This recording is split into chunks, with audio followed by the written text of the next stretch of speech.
Juniper hasn't done it yet. Yes, I believe it's Juniper's turn. She was the one that No, said that I don't each have one has to notes. make one. You got volunteered. No, I'm not doing that. You have to now. I can The help DM you. said so. I can help you In your get accent. started. No, in my accent. That's right. We're doing British. Do not forget. Oh my god. No, I don't want to do it. Ogvar does it. Jeremy does it. Okay. Well, I mean, like not a lot happened really. So There you go. not much at all. Mm-hmm. So yeah, let me just cover it. Since not a lot happened. Yep.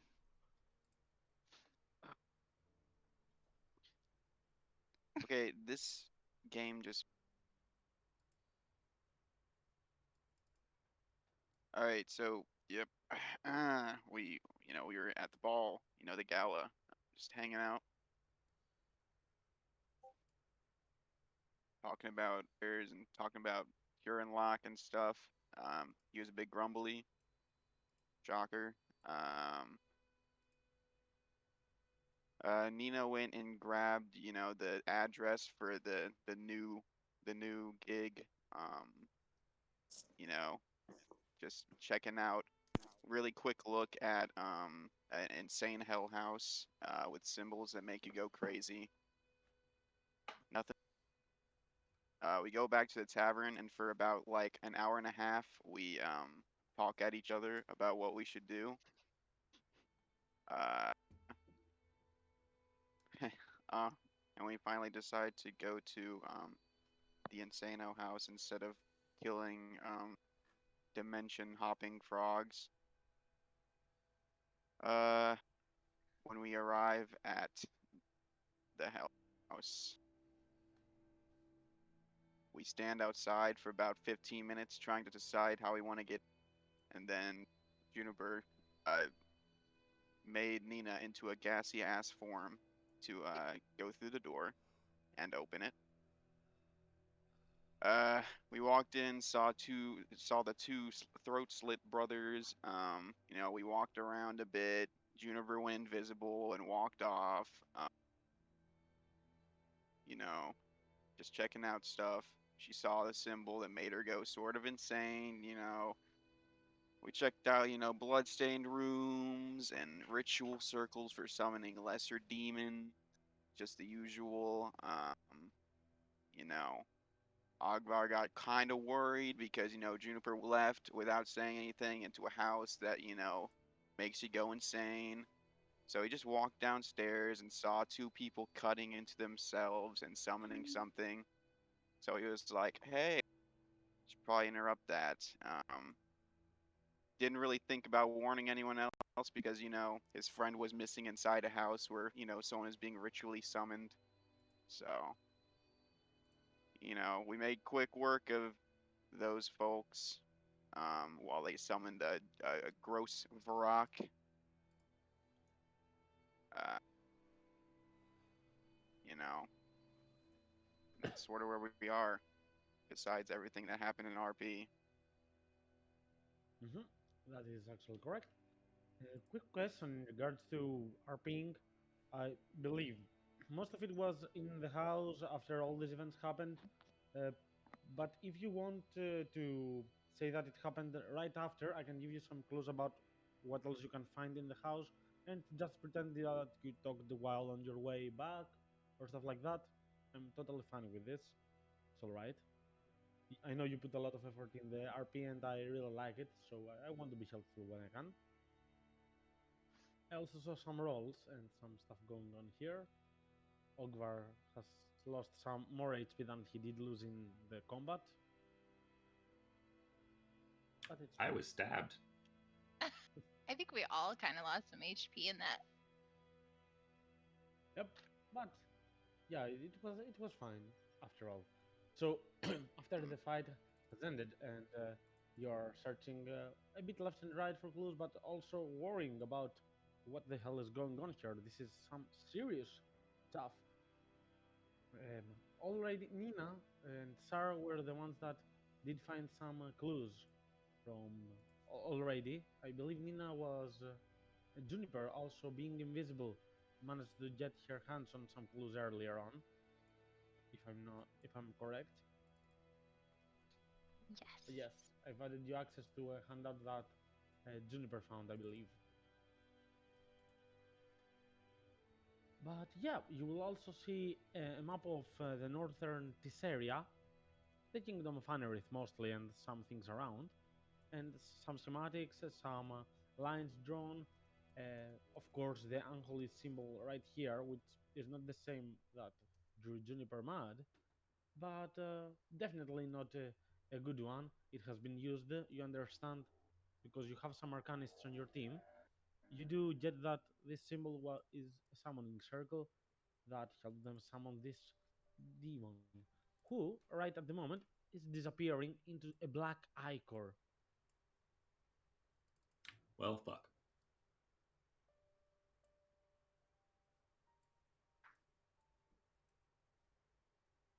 Same happened with the small imps, the quasits that you did fight, the tiny demons.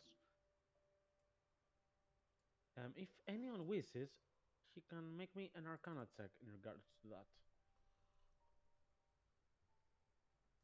Sure.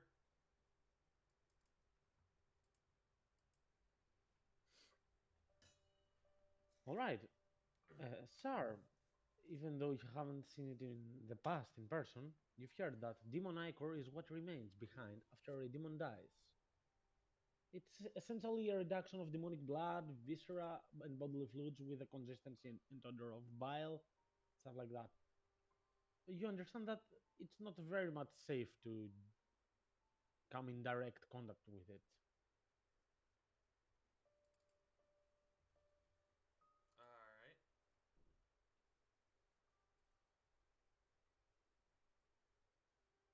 And I don't have Mage Hand. Alright. Indirect contact might be fine. I mean, if you use gloves or or a bag or stuff like that, it should be okay.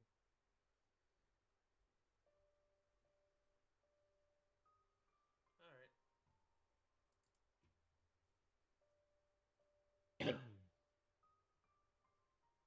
But yeah, so what's the plan?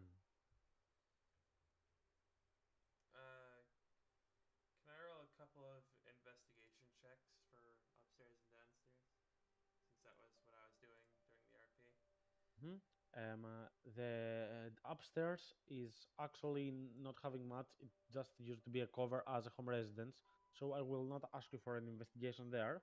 But feel free to roll me a check for here. Alright.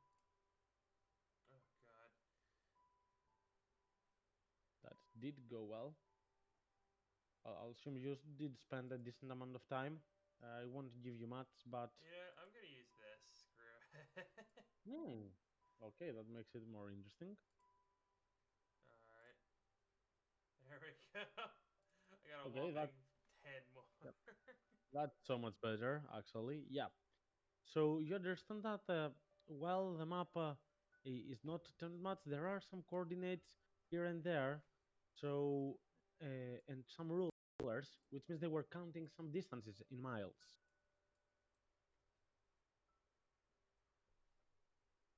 Potentially there is something about a hideout, and also you will find an inscription on the table.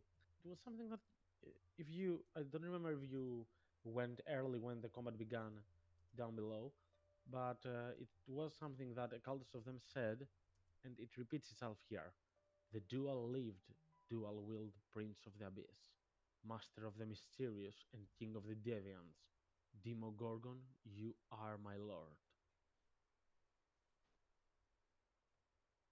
Ogvar Sar is just searching the house and did find a few things. And also, as I said, the Vrock, along with the other small demons, were reduced to demonic ichor, which seems to be something that you don't want to come into direct contact with. It might be malevolent.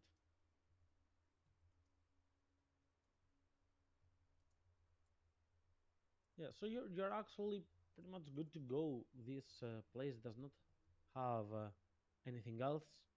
It's still it's not late at all since you went early towards the midday at this place. Going outside will be a very big change of scenery actually, since even though there was a bright sun, this place was very dark. The windows were shut down, so when you go outside, you will get a weird feeling with the sun and all. A small breeze coming around. It's definitely getting colder by the day as winter is coming at last.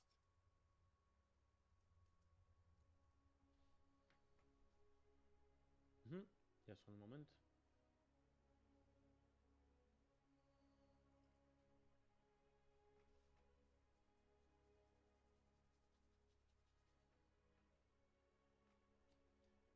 You said there's a map with coordinates and what? Yes, the map has coordinates and some rulers. There are nothing is written on it, so you don't know from where they were counting distances or to where, stuff like that. But you're certain that someone was using them to target a destination, find a place. Mm. You will see. Oh, sorry. You will see a small X in Iron Heaven, since this is the place that we are. Mhm. Of course, you can have a copy of the map. Right, map of Anerith is what you should write in your backpack.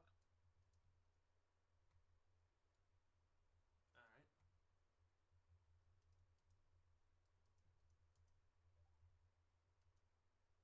Can put you in the map if you wish, so that you can check it out. But yep.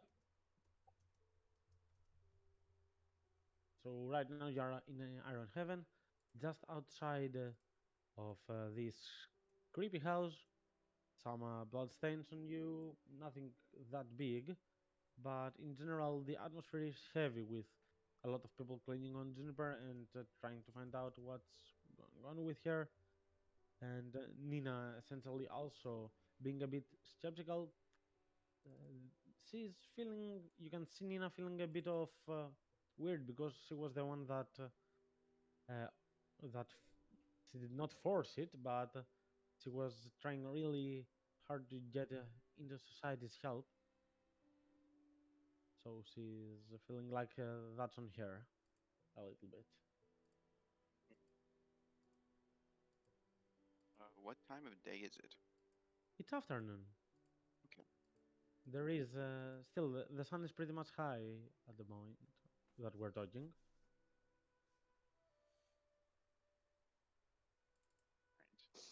Right. You for today you shall not do anything very active because, as you do remember, next day you will have the fight. Or was it this day later? This at night? No, it was tomorrow morning. You will have the brawl for the preliminaries of the Winter Arena.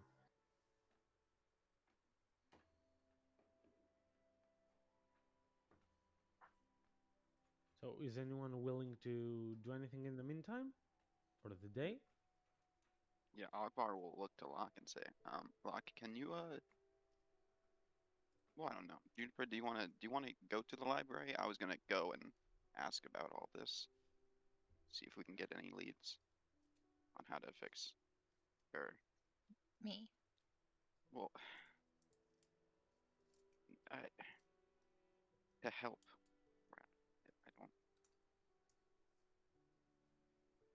I'll go. okay. Why the library, not the Mage Tower? Oh, who's that? What the? Well, Emberhelm was hanging out at the library last we saw him, and so was Merlos.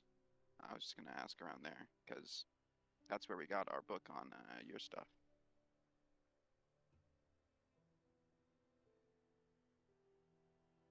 I also think I have to be a mage to be in the mage tower. I think was the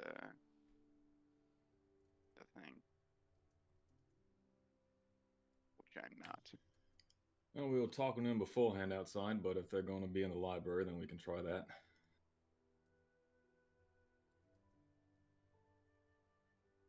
go?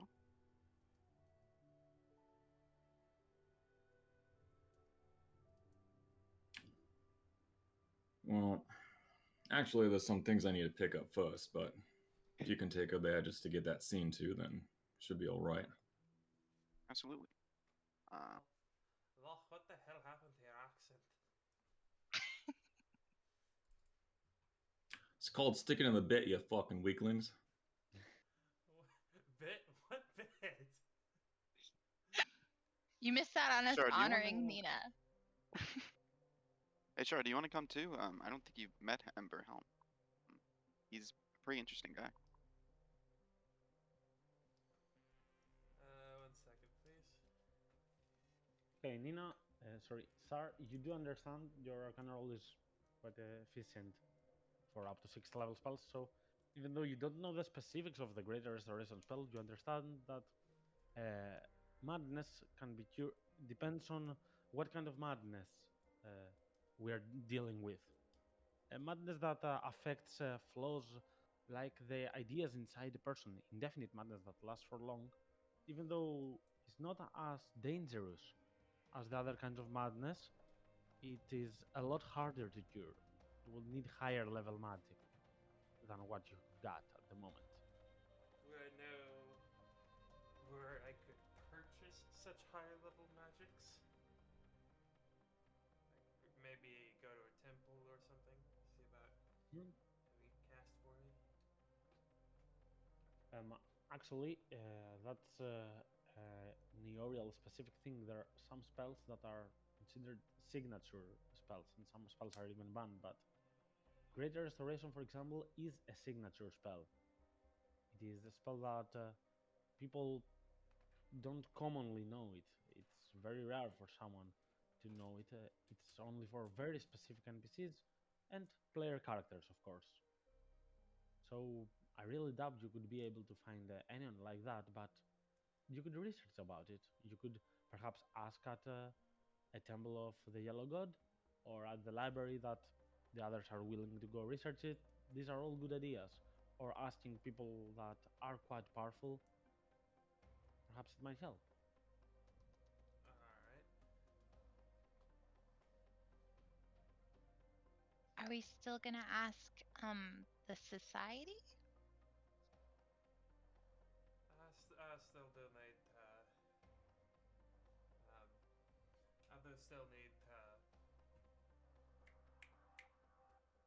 report into them. Yeah. It's probably better that you do that than me.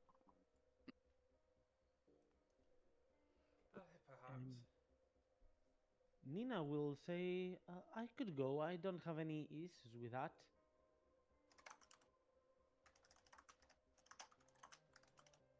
Alright, then you can come with me.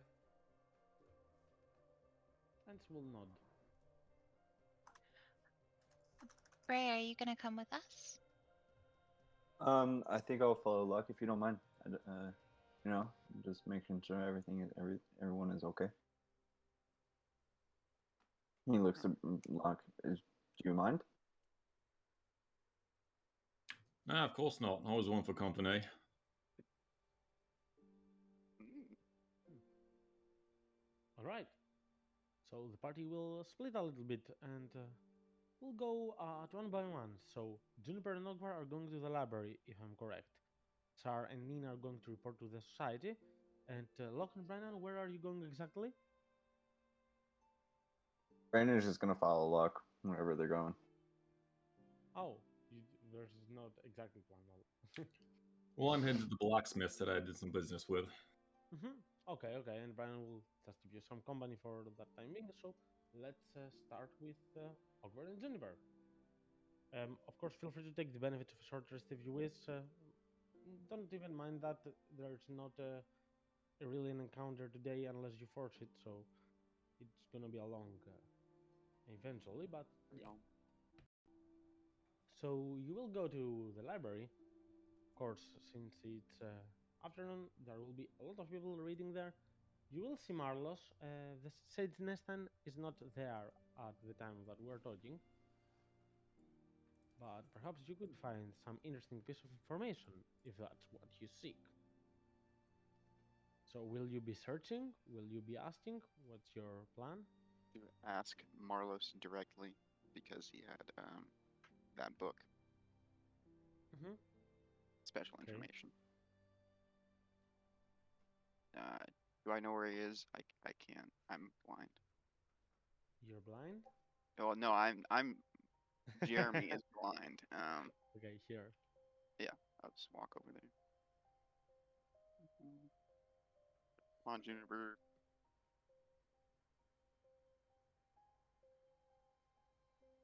Oh, hey, Hello. Um, I listen, did hope to see you soon, but did not really expect that to happen that soon. Did you think about our proposal? I did. Yeah. It, I'm afraid it might not be as tantalizing to the rest of our group. I actually come on a different matter. Um, to ask another favor. Hmm. Come, sit.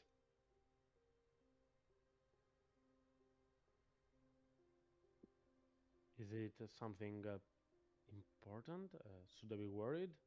Uh, it's important, but I don't think it's. Uh, I'm sure we'll be able to fix it. I just want some help. I'm sure we'll be able to. You know what I mean.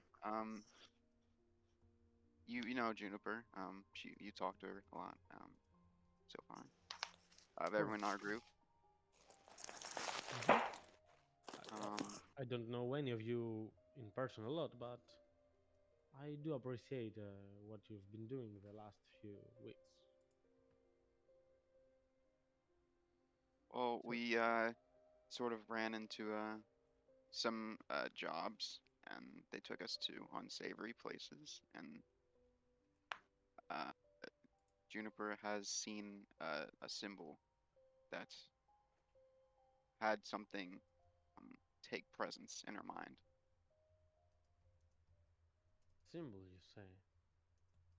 Where exactly have you been handing out? These symbols are not something that. How may I Something phrase this? It's very rare for a symbol to have such an impact. Only very skilled arcanists are able to do so. Unless you're talking about the symbol? uh, probably if it's that important to have the in front of it, yes, that's what I'm talking about. The symbol of the two-headed demon. That's the one. At least I Oh think. boy.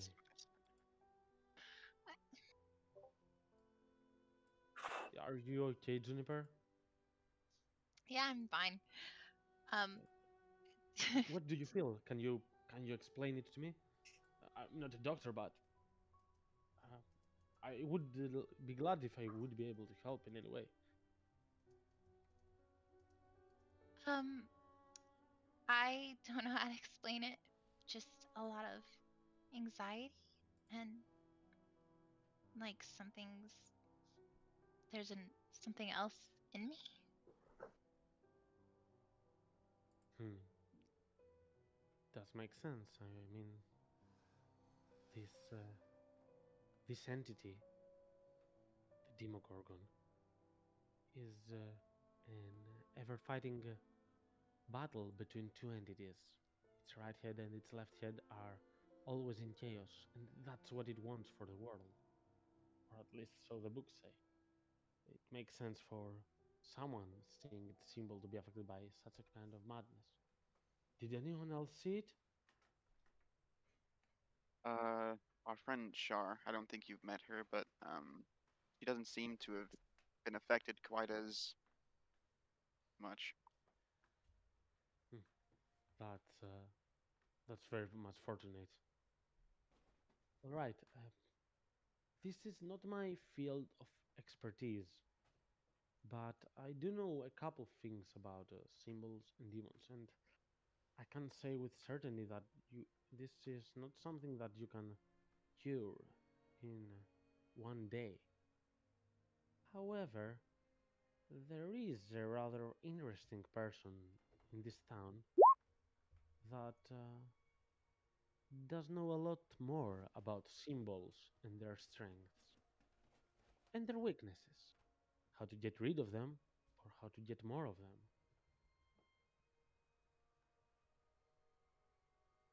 Uh, yep. However, he will ask for a price. He is not he's not at all that much considerate about other people's money. He is doing this like a business. Of course. Any price. Do you have a name or? Yes, I do. His name is Savon. He is from Midland. He runs a shop close to the western edges of Iron Heaven.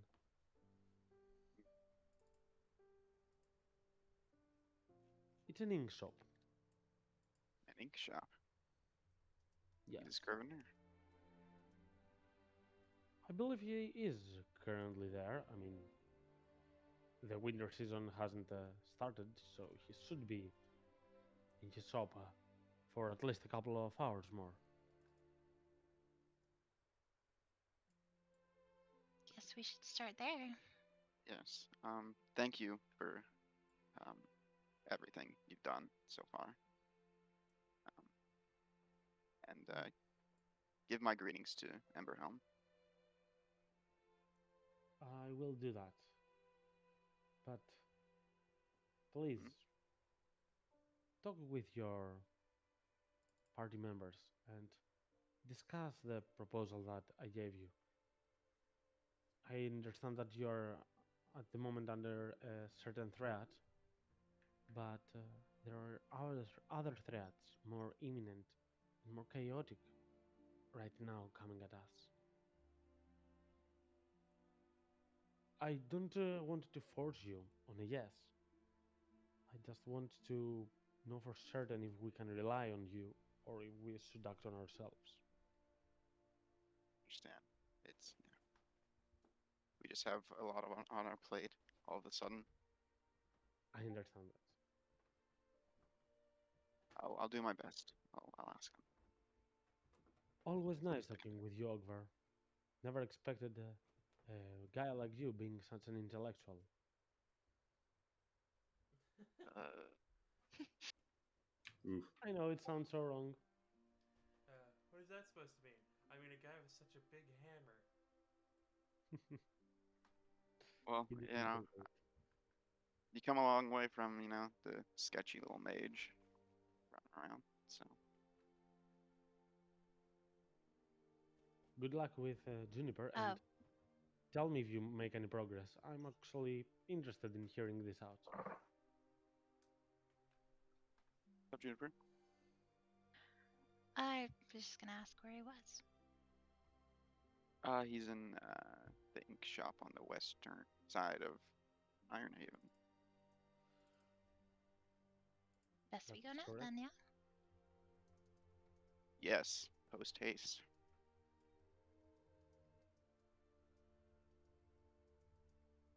And as you say those words, Marlos will continue reading on a book.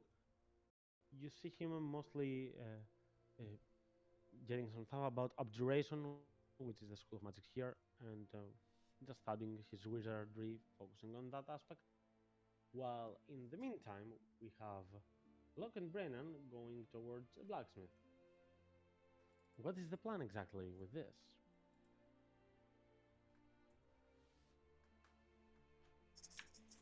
Well, thank you for sticking by me if you so chose. I just had to pick up a couple things here when Ongba and Juniper were doing their thing. My pleasure, old chap. Wouldn't mind for the world.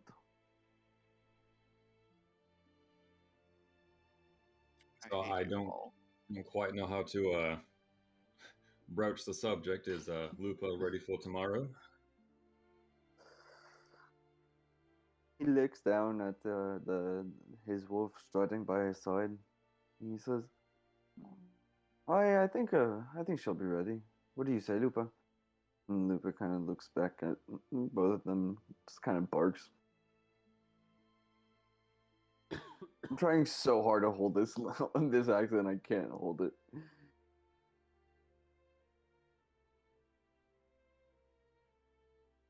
Ooh, sorry, distracted by background noise. Um, well, fair enough. Is that something? W- it's a she, right? It's a she. Right, right. Is that something she's accustomed to, or more? She's seen her fair share of violence, if I have to be honest. But you know, we've been training, all week for the past couple of weeks. We just take it slow, and we just train together, practice sparring. No, certainly. Quite a fighting partnership I have not seen before. Honestly, be interested to fight alongside that. Um, It's interesting well, when we get the birds in included as well. yes, right. I do believe I remember seeing that up on the mountain. I assume it's magic. I haven't seen it before. After then, No, that little shite just likes to go on its own, you know. So I only call it when I really need it. all right. Something about he has to follow the wind and wherever the wind takes him. So I don't know. He's a confusing little shite. Well, I guess birds will do what they do. I don't know. Um, in if I'm being honest, that's a interesting relationship you have with animals. How is that something you just born in the woods or something or? I I was raised in the woods, with my mom, my pa, and you know, my pa would always train me out in the woods. I spent most of my childhood in, so when I was training or when I didn't have to train, I would spend time around animals, and the more as time I spent around animals, the more I got trained into understanding understanding animals more.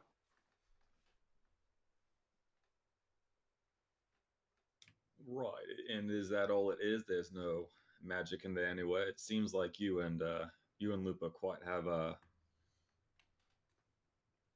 I it's strange. For some reason, I don't know if it's the amount of time we spent together or just the strong bond, but for some reason, I can understand what animals think and Lupa better than others. I think it's just you know, I think it's just the connection we have.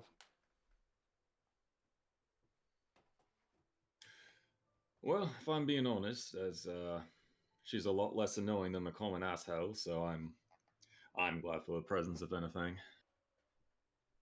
I think I'd be lost without her. And all this bullshittery is just us making our way to said blacksmith.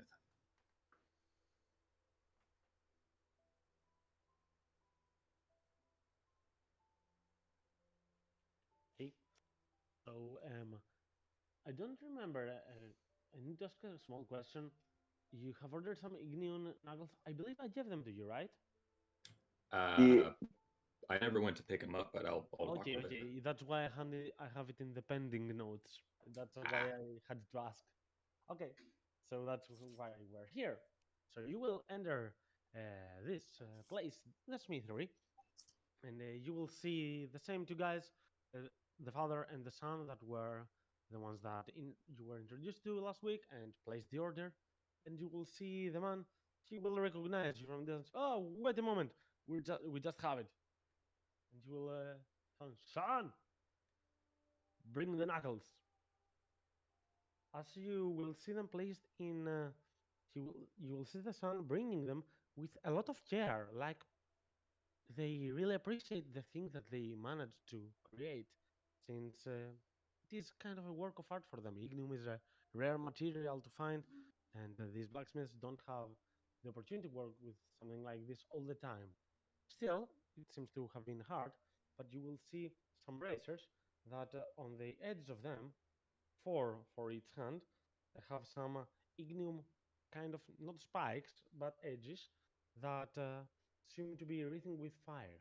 However, there is leather beneath it that is very much protective, and as the man will ask you to try them, you will not feel the intense heat from the insides of it, meaning that it's actually quite useful. Hmm. Now, this gentleman, this is a work of art. Very, very nice. I'm really glad you appreciate it. I actually, my son was really impressive at handling it. You owe it to him, but try them out, and he he he will tell you to take a fighting stance or something like this, so that to get the feel of it.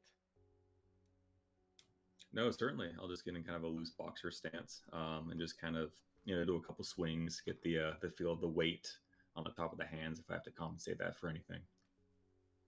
Mm-hmm. Looking good. Oh, it's like a dream. This is, mm. And I tell you, this is right on time because I'm gonna be using these tomorrow. Okay, I'm hoping you're not into anything messed up, but I wish you good luck in whatever you're using it on tomorrow. Oh no, the messed up parts were earlier this morning, unfortunately, but no, all above the board. You have a lot left over for yourself to work with, yeah? Yes, we are just fine with the price. Don't worry about it. Good, fantastic. And what about the other thing I had stopped by later on for? Are those done yet? Hmm. Give me a moment. Actually, that's the DMs. Give me a moment to check my notes. Certainly, sorry. Yes, so, can you remind me? What was it? Juniper's horn caps or gold shit. Oh, yeah, yeah. This definitely is not ready at the time being. So he will say, but we tried a friend of ours to get some measurements. So it will take us one more day at the very least, but it should be okay by the end of tomorrow's night. All right. Yeah, a bit of an intricate thing, I'm sure. Now that works. Just checking up. Our apologies for the delay, and good luck with whatever you have to do tomorrow. Certainly, I appreciate it, friends, and I'll be back tomorrow.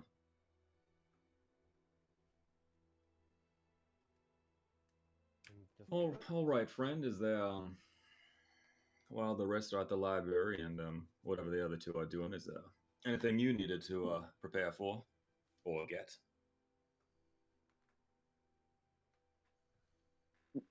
No. Brandon. Sorry. Brandon will look at the bracers and he's like, "Those are mighty fine. Those are a mighty fine craft. Those are very impressive." Yes, we'll have to see how they do tomorrow. But honestly, just thinking about it after a little bit, and if I'm gonna keep you all from dying, I need something better for myself, I suppose. So we'll see. I think you might do some mighty fine work with that. Like you said, Well, like, well, if no, go ahead. but like you said, we'll see. We'll see. Well, we'll see how a pretty boy likes being on the receiving end of these, if anything. Mm, that, I noticed a particularly lavish man at the ball. Is that who you're talking about? Ah, yes. If he was accompanied by a very well put together red-haired woman, then yes, that is who I'm referring to. Kuav, his name is. First met him back in Penfield, which is almost a week's travel away from here. It feels like years before the mountain, honestly, but a bit more of a podunk town than this here Iron Haven. But yeah, met him in one of the fighting pits there, and he was the top of his form over there. Haven't got the chance to fight him yet, so we will see how tomorrow goes. Alright, so you must be itching for this fight.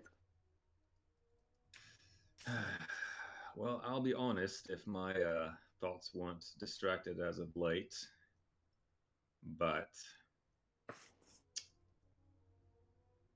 I don't think a certain someone would feel any better about herself if what happened to her keeps us from doing it. She might take that a bit personally, if you know what I mean.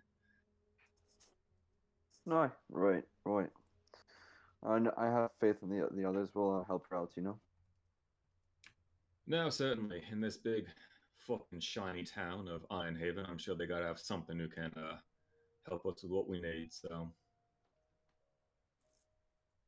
Well, and Right. speaking of which, if there's nothing else needed, I guess we can head over to the library and see how they're getting along.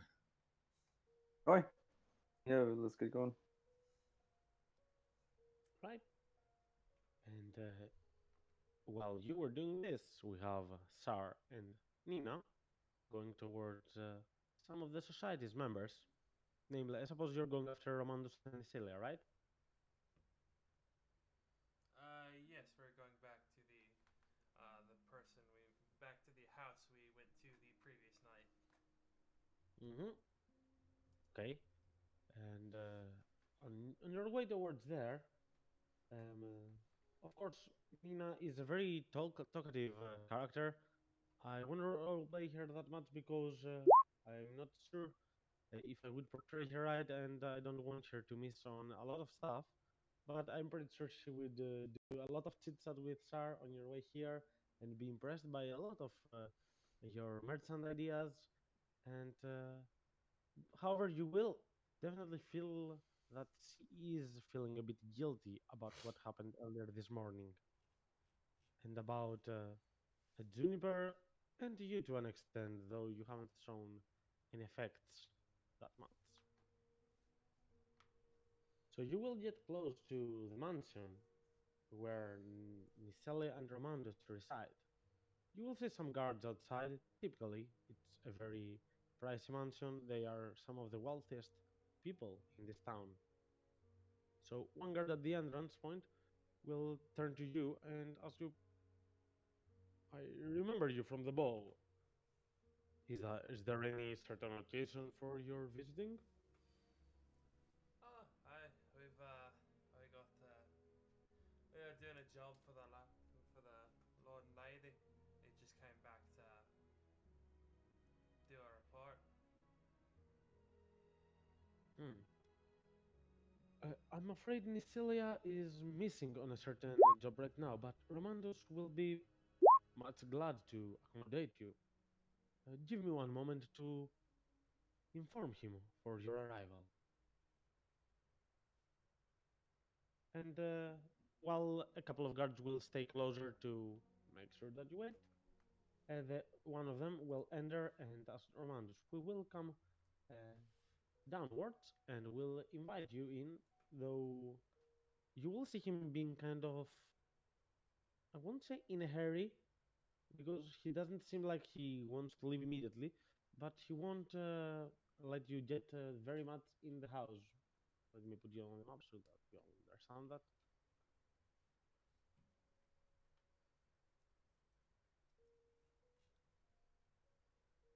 You're down here at the entrance of the huge ballroom, which is in the first part of this mansion.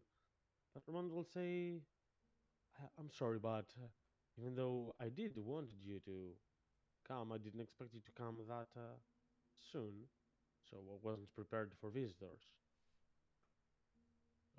Judging by your looks, you saw, didn't you? Aye, we went to the house and we found the place. Unfortunately, there were, it was one of the cult of the Demogorgon places. I told you, I we there is. we found the other men, the two you sent in. They unfortunately had their throat slit and they're dead. If you want to send someone to get their bodies, they're still there. So the house is safe now. If someone goes, he won't face any more of those damn cultists, right? About hey, fucking cat. About as safe as you can get, yeah. Well, at least as safe as you can get when you're trying to, deal with something that drives you mad. Sure will heft to the rug. Speaking of which, I got the symbol right here. It's on this rug. And Don't show me. I wasn't going to. But I know it's dangerous to have Uh, that. I really recommend that you burn this out of existence. It's not something that you can really study. Even even indirectly checking out this symbol can make you crazy. aye. But two of us did say it. And one of us went a bit one of us went a bit off the rails and started stabbing the others. She's fine for now, but I was wondering if perhaps you and your group would be so kind as to, assist us in getting better. It was only two of us, thankfully, and we did manage to. We found them summoning a demon, which we did manage to kill, and we also found. She will hand him the map with the coordinates and stuff on it. I think they're planning other attacks and things like that. Hmm. I'll tell you this. There are a lot of different churches and dogma in this area and the deities that we all pray to. Even though there are some deities like our deity, the merchant's friend, the Lady Fairyhair, that have a lot, but really a lot of followers, just just because their purpose is not an evil one, it's not a fighting one. It's more of something that you need to get by, to make the world more beautiful. In the example of the Lady Fairyhair, or to make our life more beautiful in the ways of the merchant's friend. The clerics of our clergy are not that strong in that regard. However, I can tell you this. I do have the money to assist you. If you find anyone that is capable of curing this madness, I can grant you the money for the scrolls and the magic materials needed in regards to that. I actually blame myself for that happening. I didn't expect them to know of the symbols. Even those that follow the cult of the Demogorgon sometimes avoid seeing it.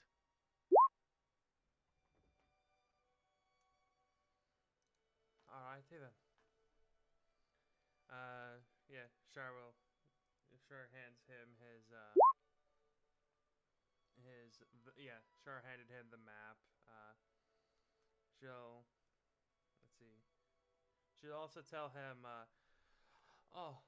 in the basement, you'll probably find some puddles of goo.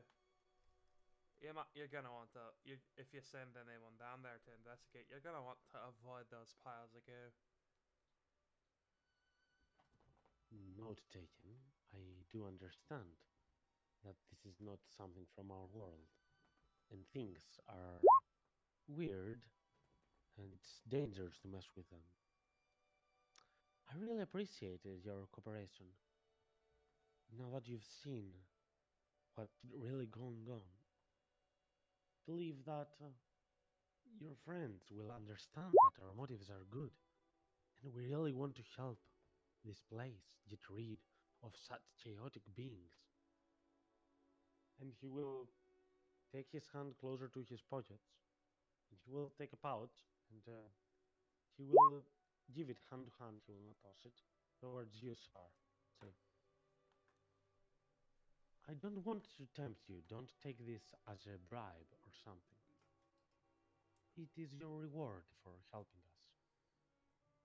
We are quite generous in regards to that.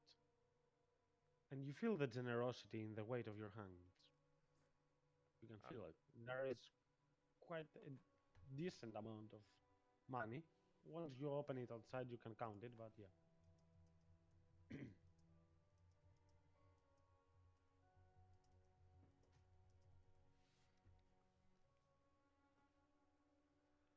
Alrighty then. I thank you.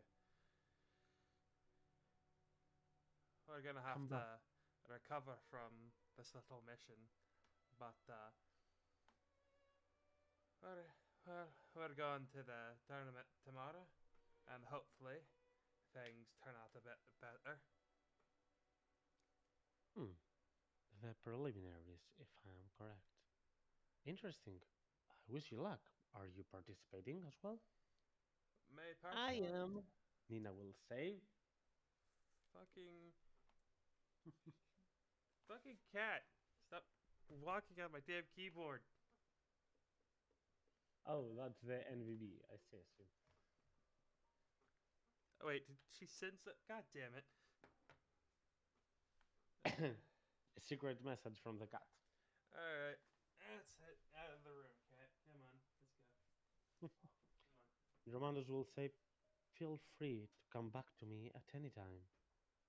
I really appreciate working with such delicate and beautiful ladies like you are.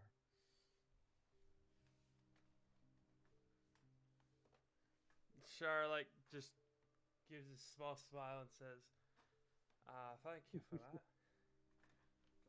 But I think that it's time for us to leave. Char will give a bow and say, until next time. Have a good day.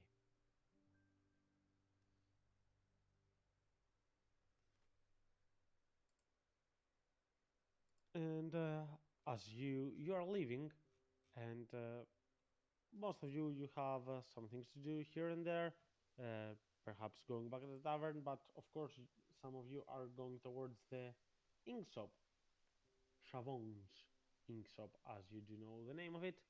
And over Juniper, on your way towards there, you will notice Locke and Brennan coming out of a smith shop nearly the same time.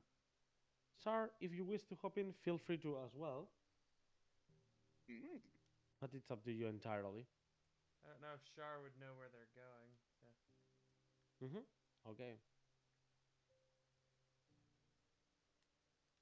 So yeah, you will see Locke wearing some new knuckles. He right at the moment that they're coming outside the smith shop, he's talking with Brennan. He's just taking them out to, you know, be safe with them. Don't hurt anyone innocent with the fire. Brandon will look up and notice Shar walking towards them and kind of wave her over. Alright. Ogvar being 7'1" will flag everyone down. Howdy, Shar. How you doing? Probably alright, I guess. He still has the fucking rug. Uh, we just got back from the society. He did say So what that. they say? Well, he gave us our payment, and he said that he feels bad for what happened to us, and he said that he's willing to pay for if we find a way to things like a spell scroll or anything to help cure whatever happened to us.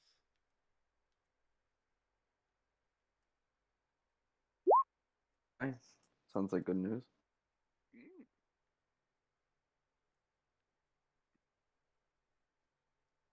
And what about you two? Any look at the library? Hey guys. We talked with Marlos, and he thinks he knows a guy who knows a bit about symbols at an ink shop in the west of town. We were about to go there and ask. All right. In addition to knowing symbols, is knowing how to cure anything Yes. about them. Yes. Yeah, he said taking things away, giving them to people. You know, I think he's a scrivener of sorts. Well, sounds halfway decent. Lead on. Right. And as you go closer to that place, I have a picture for it. I will load it very soon, but it's not night time. I'm saying this because in the picture it is night, but it doesn't really matter. But as you go towards this place, you will reach at a shop. Perhaps ask here and there for directions when you're closer to your destination. It's you will be easily guided. Seems a lot of people know about this shop, it- but everyone that you might ask will perhaps say, will look at you like you are wealthy because obviously it seems like he is having some hefty prices. And when you reach the distinct inky soap of Chavon, you will see and understand that it is actually in the cellar. You will see a small door that only writes on top of it Chavon's ink shop, and it goes downwards into a basement, or actually a half basement. Has a window up high that lets you see. I'll type it down. Thank you. Sorry. I gotcha. Chavon. Very different. And as you will enter, you will see a tiefling with glasses, some white ink on his forehead, with a small symbol, definitely not that of the Demogorgon. Some candles here or there, a lot of things going around, even some alchemical, some potions and stuff like that. Though they don't have a price tag on them, so you do understand that it's kind of a study room for him. He's using it the same place for both working and studying, and you will see a lot of needles as well on this place. Welcome, welcome. Hmm, many at once. Okay, so what's going on here? Whom may I assist? Uh, uh, hey, I don't know if you know him or if he just knew you from like, proxies, but Marlos sent us over here. Uh, we have we've been having trouble with a certain symbol. Oh, certain symbol. Okay, that's weird. Most of the time, people come here to have a certain symbol, and not because they have a trouble with it, but nothing that I cannot offer my assistance. I'm not sure if I can help, but I'll definitely look into that. Uh, by my way, my name is Savon. Uh, Sorry for not introducing myself earlier. I was just a bit occupied in my studies. How I may I figured. help you, kind sir? Oh, sorry.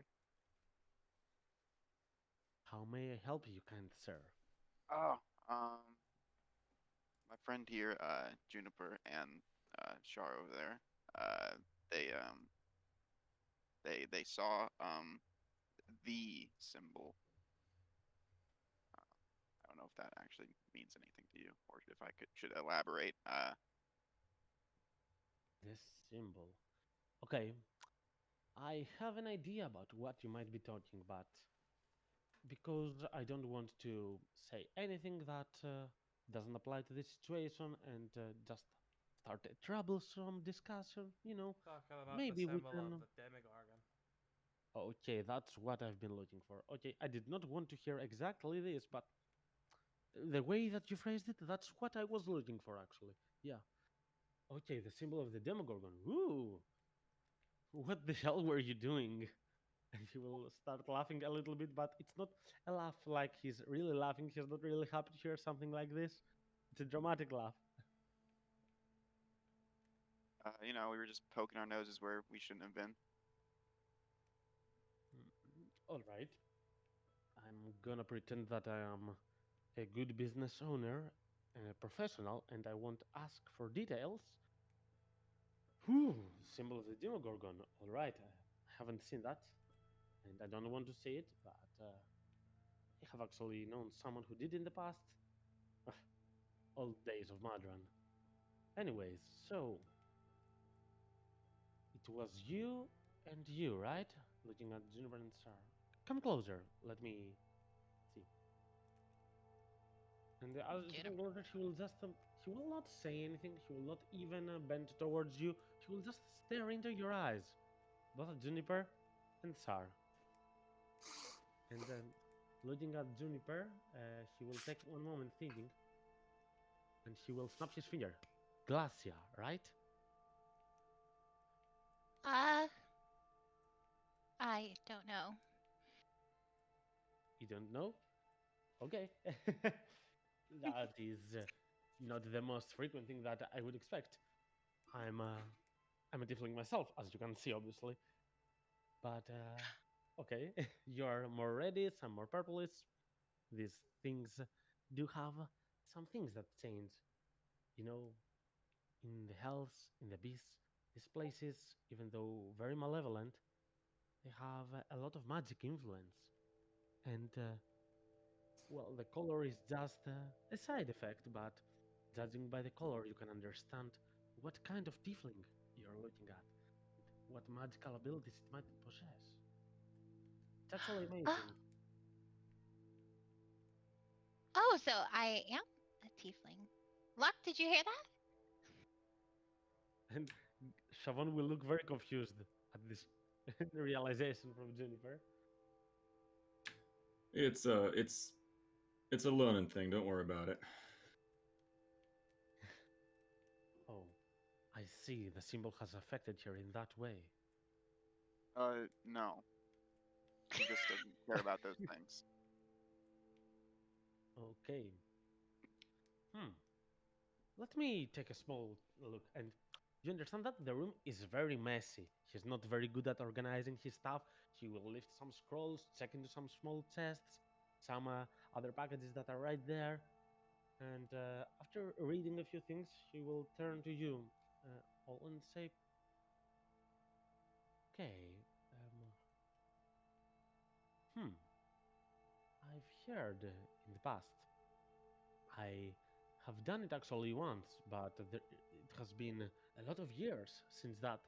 So I will need to recheck and refinish my capabilities on that. I don't want to misguide you and do something that will not be really helpful. But there is actually a sealing technique. Some people refer to it as the seal of the madman because when people had that seal eons ago, people would recognize them from the distance as mad. However, it's quite the opposite of it. This is a cure to madness. It was an indication that someone was mad and is not anymore. But I can tell you this: this is not a cure. It's just a, or rather, not a permanent cure. It's a temporary treat.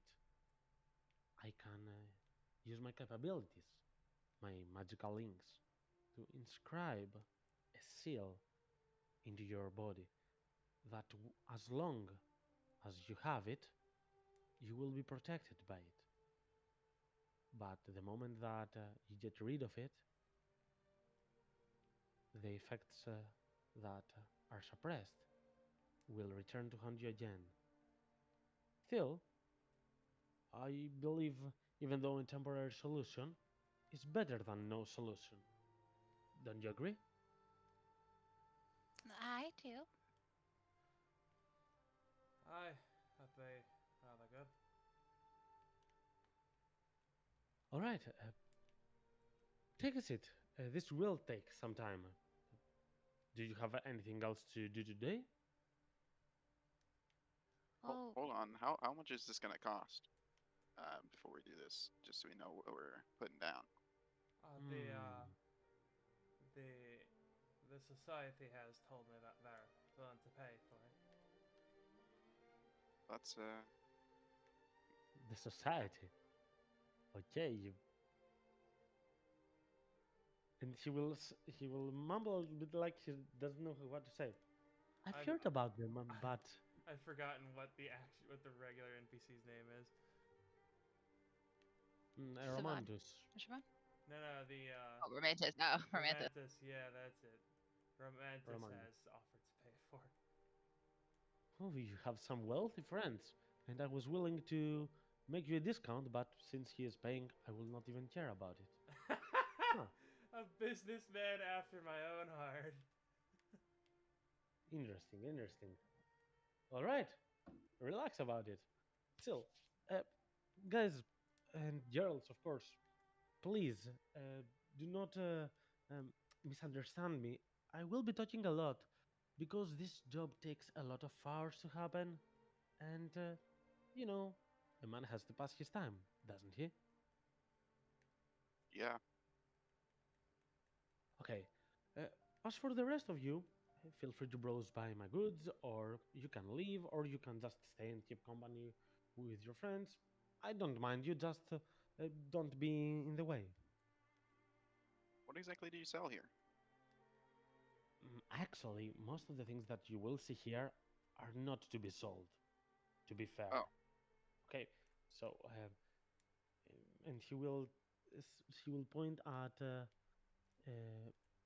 this, this, just some relics from the past for me and a few ideas. And there is a lot of magical stuff here, but it's not like a magical item that could be used for you. It's more like a magical effect and a tool that I use in order to achieve this.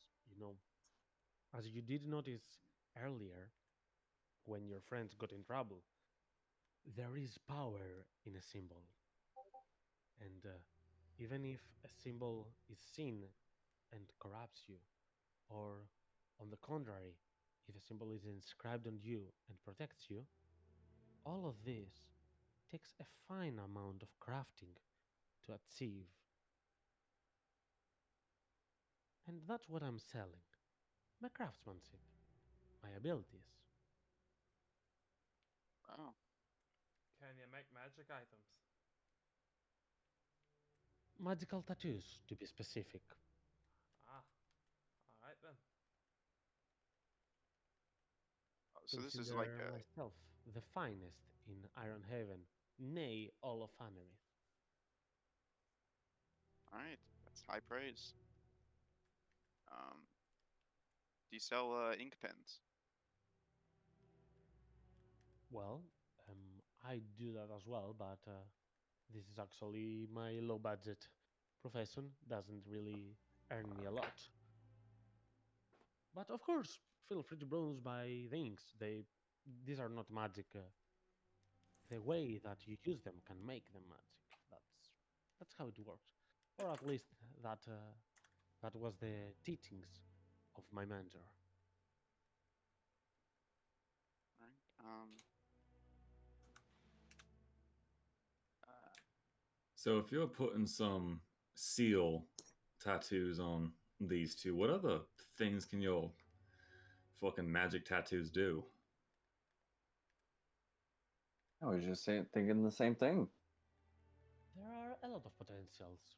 I could also inscribe you with seals so that you are protected from future kinds of madness. But to be fair, I consider this slightly redundant. I mean, it's not. You shall just not look at symbols like that and avoid messing with stuff like this. You see me? I'm in my basement all day. I enjoy my life. Why don't you stay in your basement as well? Should be fine.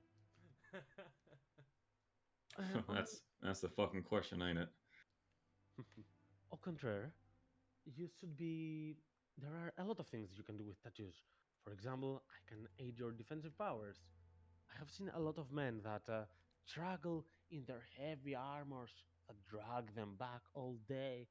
They get tired and can walk a lot. And then a tattoo appears, a barrier tattoo that protects all their skin and acts like an armor against any defense and any offense. And that's just the more generic, but most people come for this. It's a rather interesting concept, and especially if you're an agile a fighter, you don't want to mess with that much of weight, right? Hmm. Interesting. And also, of course, it's not only that. Uh, there are also some other buildings that might be granted. For example, I take some liberty in saying that there can be several uses for one tattoo with small change. Things can change. So I can add spells to a tattoo, but I only do that for low budget spells because I'm not a spell artist myself, and I do not have the knowledge to cast a lot of spells. But for some less powerful ones, I can do that. I can do some tattoos that emit light, some other ones that can change your shape, perhaps, or one that summon inky tendrils to increase the distance of your attacks, or even to make your hands a bit of a more powerful weapon. Now, It's Eldritch techniques, you might say, but they are quite successful at working, if you ask me. how many times can you use these tattoos, the spell ones? Is it just a one and done thing? Yes, but a spell can save your life, you know. And it's not like spell scrolls. Compared to that, it's while it takes more time from me to inscribe the tattoo to you, you do not have to have any knowledge of magic in order to use the spell from a spell rot tattoo. That's what we call it. So even though it is a bit more costly, but you don't have to be a magician, a wizard, or a sorcerer in order for you to cast spells. You can be a Broniac, a guy with muscles, charging into the first uh, round of the fight, and still be able to add a little utility, something that makes things spicy, if I should say. Yeah. Well, if anything, I think after the more important work with these two is done, I think a discussion could be had. Mhm. That sounds good to me. You have all the time in the world to think about it while I inscribe these friends of yours. And she will turn to Sarmilla and Juniper. With whom may I start? Go ahead and start with Juniper. She's a bit more effective than I am. He will smile. Juniper will nod. Hmm. So it's a tete-a-tete, tiefling and tiefling. So glad to have you, my acquaintance. Guys, in regards to the tattoos that you might find, in the PDF you can find all that are offered in page 86. If you want, I will share it in the Discord. Ooh. You will see an NPC there. It's Liz of Madran. This one is actually an acquaintance of Liz that does know the same things. The only difference is that the spell rot tattoos that are offered are up to level second instead of third. So only the last option is not available. Everything else is available. What page did you say? 86? 86. Yes, it's actually all the uncommon magical tattoos, every uncommon, and the barrier of its rarity as well. A lot of them are for flavor. The spell tattoos do not require attunement. All the other ones do require, but there is a specific change that is a home rule in our world. If you have proficiency for a barrier tattoo, I mean for a medium armor, and you wear a medium barrier tattoo, then the barrier tattoo does not occupy an attunement slot. So that if people want to have a tattoo instead of armor for flavor, and it doesn't grant any mechanical bonus other than the weight, and they just want to have a tattoo instead of armor, we can help them with that and not make them take an attunement slot forever. Anyway, feel free to consider this. You can search them and feel free to ask me anything you might wish. So, Juniper, as you will, Shavon will come closer to you and will ask, where should I put the inscription? It will take this about in size, and he will make a show of his hands. It is somewhere, mm, let's say, let me count a little bit here. I'll say it will be like a circle with a radius of 15 to 16 centimeters. Radius, not diameter. It will not occupy Um, all of this, but yeah, most of this.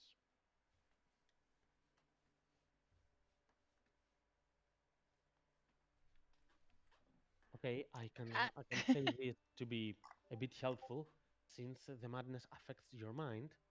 It needs to be somewhere on your upper body. It doesn't matter if it is an arm or your back or your forehead. It doesn't really matter, but it definitely needs to be on your upper body. So a leg is off the charts for me. I guess on my head. Okay, that's an interesting answer. Any place in particular? We could go for the forehead or the back of your neck, perhaps, or on the side, just beneath your right or left ear. That could also work. I really like the placement of yours. Where do you like? Sorry, The forehead? the forehead. Okay, so feel free to lie down and grab your hair a little back. And you will see Shavon. He will take some kind of oils and will take take them close to your forehead and clean this area. But most of it, instead of inscribing a lot of stuff into you, the most of the time preparing is looking at you and then preparing the ink pen. You understand that there is some magic going on there. So, in contrast to normal tattoos that are just drawings, in this particular area, takes more time to prepare the quill than doing the tattoo itself. Nice. Hehe. Oh, Willem, the thing you sent me, very interesting, and I'll check it out on the break and I'll tell you about it. All right, I like the idea of it. Thank you. Hey, so it will definitely take some time, in during which Savon will tell a lot about himself and ask you questions. Feel free to answer or not answer at all. It's entirely up to you. He will not insist. He will be kind of professional, making questions in order for his time to pass as well and understand the little things. But he will not insist on taking your responses. He doesn't require them. But he will really be asking, do you do for a living? I mean, you are clearly on the adventuring side, but is it going well for you? Not really.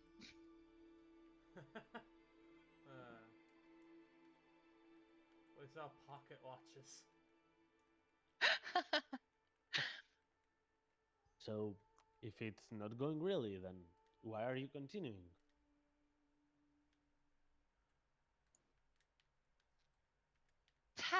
That's a really good question. I've asked this question to myself a lot in the past, and a friend of mine as well. You know, I was trained under a certain guy, a tiefling as well, a gladiator. He was a really interesting person, a lot different from me, if you ask me. Believed a lot in some prejudices and stereotypes. And he was a tiefling himself. I mean, that's kind of weird, and let me say it, it was just wrong. However, he had this wanderlust that he just wanted always to fight a stronger enemy. And of course, stronger allies and bigger challenges, greater threats. Always wanted to overcome himself. And he described this person as something that never let him get bored and tired. Something that made life, it granted life a meaning. That's beautiful.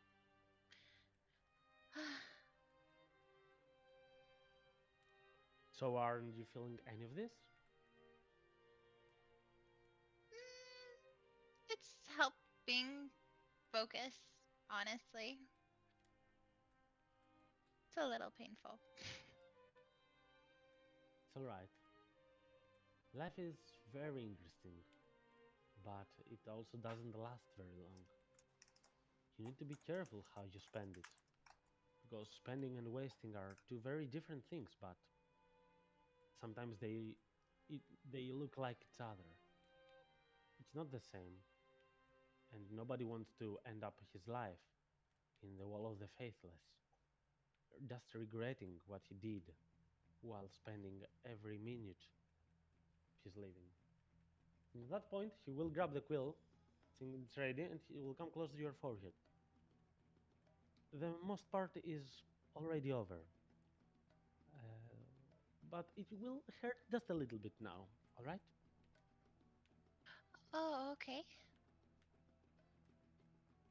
And then he will have the quill, he will make a pre-sketch on your forehead.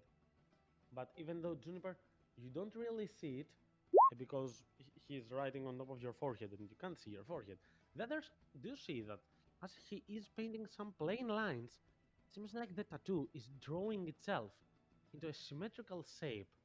It has a lot of black dots and it's a kind of abstract a little bit, but it's very symmetrical and dark. And as he finishes the small sketch, but the tattoo is already filled, he will apply a little bit of pressure in the needle, which will immediately get into the forehead of Juniper, and the tattoo will be complete. At that point, Juniper, it will hurt a little, but nothing insane. Of course, you can manage it, and I will add you access to the Seal of the Madman. Ooh.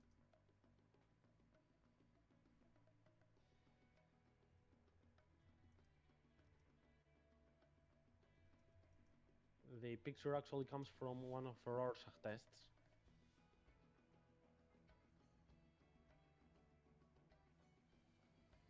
Mm-hmm. Okay. And he will tell you, if possible, don't let it be seen by the sunlight for the next 2 or 3 days. It won't be that much of a problem, but it might loosen its effects if it does. Only for the next 2 or 3 days. All right? Oh, okay. And she'll just cover it with her hand. And he will offer his hand to help you stand up. Thank you. Um, you said I was a Glazia? Yes. Though you did not really tell me your name, I can call you Glacia if you are fine with it. I'm Juniper. My pleasure to meet you, Juniper. I really wish that this tattoo will help you and protect you. But, and he will touch you from your shoulder and look into your eyes. As I said earlier, this is not a permanent treat. It's a temporary solution. You will have to continue your life and look for something to amend the madness inside you. Which, to be fair, is something that we're all doing in our lives. So, that's not that much different, isn't it? Yeah, I guess. Thank you. And then he will look towards Sar. You're next, young lady. So, any ideas for location for the tattoo? Shar will hold up her right forearm. Like, Right forearm? yes. Okay. Hmm. It would be funny because Sar is a very small person. So imagine if it didn't really fit right there. No, it fits. I'm obviously joking, but it would be funny. Uh, So yeah. like So what about you? something that takes up like a 10% of Ogvar's body is like a third of Shar's. Yes, that's how it works. Oh my god. So looking at Sar, uh, so what were the effects on you? Your friend Glacia told me that she was a bit clouded in your judgment and hearing a few stuff, but your friends told me it was fine in to an extent for you. I don't really know, honestly, what has happened to me.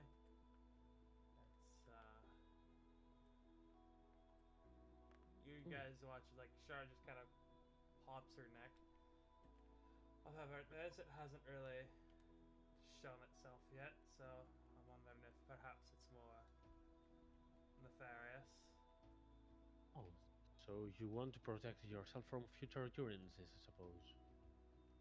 I Well, madness might start slow and then drive you in a way that you don't want to go there. I can understand that playing it safe. Fair, fair. I mean, as long as the society is paying, who cares?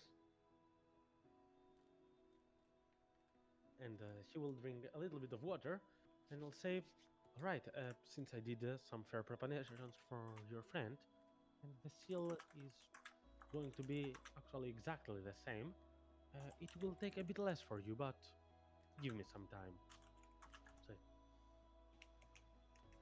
So, did you say your name was But I'm Shar. Shar? It's a pleasure to meet you, Shavron. Hmm. Pleasure to meet you as well, Shar. Where are you from? This is not a name that people have in Anerith.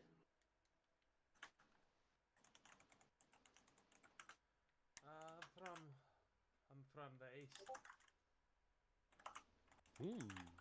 East. I haven't been to the east to be fair. Though I have done my certain fare of travel myself as well. Can't complain. I joined every bit of it.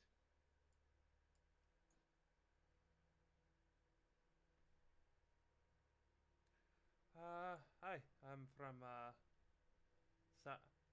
before I came to Enerith, I was in Siren. Single spell. Siren, I guess is actually the name. Siren. Is it Siren or Siren? Sorry, let me take a small check. Where did you say from? Siren. Cyrren. It's the eastern side of the map. Is it in Rakasta? I'm checking it. Yes, yes. Siren, yes. It's pronounced like the siren with like this. Yeah. Okay. It's Thank you. kind of the same in pronunciation. Yeah. Oh, Rakasta. I've heard they are doing the best tattoos there. I might be the best in Anerith, but I'm not compared even to the fifth best or sixth best in Rakasta. Can't even compare. But to There's be fair, they quite a also lot. have an order of blood hunters there, and usually those people tend to have some arcanistic ideas about how to control such powers. So yeah, it's different. Aye. It's a lot of sailors there as well. Hmm. Give me one moment, guys. Because I'm getting a few messages. If you want a specific description of one of the tattoos, feel free to ask me about it. I prefer, while we are in the game, I prefer sending me whispers in roll 20. It works better for me, so I do not have to alt tab while controlling the stuff. So, Brennan, you wanted for which tattoo? No, I was just confused at what like some of the descriptions on the tattoos, like what like the Eldritch tattoo is or the Illuminator is. Mm-hmm. These are all tattoos that are from Tassa's Cauldron of Everything, the book. Send it to you. Yes, yes, all are from there. So the barrier tattoo is exactly like wearing a half plate, the Oh, okay. medium. It works. It's 15 plus 2, but it does not grant you disadvantage in stealth checks and stuff like that, which is actually very good for rangers. Mhm. However, as you did see in the PDF, probably it's quite pricey. The barrier tattoos, since we removed the attunement of them, we made them a bit more pricey than intended. Okay. Well, yeah. but it could work. Master tattoo also and Illuminator's tattoo are a bit interesting, but these are common. These are kind of cheap, but they have very interesting effects. And sorry, another thing I checked, I need to have that. Hmm, that's a nice description, Locke. I'm seeing that's the message that you sent me, and we can discuss about the idea that you are having as well. Sure. Mm-hmm. Okay, so sir, the same process will be done for you, as you will see Shavon taking his time with some herbs and putting some of his own magic. He clearly seems to be a wizard or a sorcerer or even a warlock, who knows. He's something of a caster himself. He's using his innate powers and he's chanting this skill of his, taking some time. All this process, I'm describing it like it's taking some time, but I really mean it's taking some time. For example, for Juniper, it took around 4 hours or something like that, and it will take an amount of like 2 hours for Sar. So by the time you end with this, it will be night time. But yeah, if anyone has got an ink before, he understands that it takes a lot of time. So imagine a magical tattoo. But yeah, he will sketch this particular same signal in the forearm of Shar on the right one, if I remember correctly. Yes. And when it's done, he will pressure the quill into your body. And as you see that, you will feel a little bit weird, and it will hurt a little bit like something is stinging you, but it will be only for a brief moment. And directly afterwards, the seal of the madman will appear on your forearm as well. And if I may ask, do not delete the flow that you have. Put it in another tab on your Roll20 on the bio description or on the D&D Beyond, so that in case you lose the attunement to this specific item, you remember which flow you had. Though I have them noted as well, Alright. but they are suppressed entirely, so don't worry about those while at it. And more importantly, because okay, Juniper once was quite messy, she did notice a lot, but Sar, you didn't get to notice a lot at the time. However, after getting cured by it in a way, you understand the difference that you are feeling. So you understand that these specific tears made you actually a bit more covetous and possessive with some stuff. You do kind of understand, get it a bit more now. Yeah. You just watch as Shar just kind of blinks to herself before shaking her head.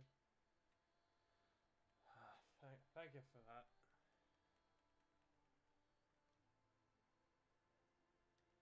Don't worry, I'm glad to help.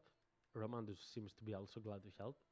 And I really like billing Romandus. It just makes the world so much nicer. Oh, that's hilarious.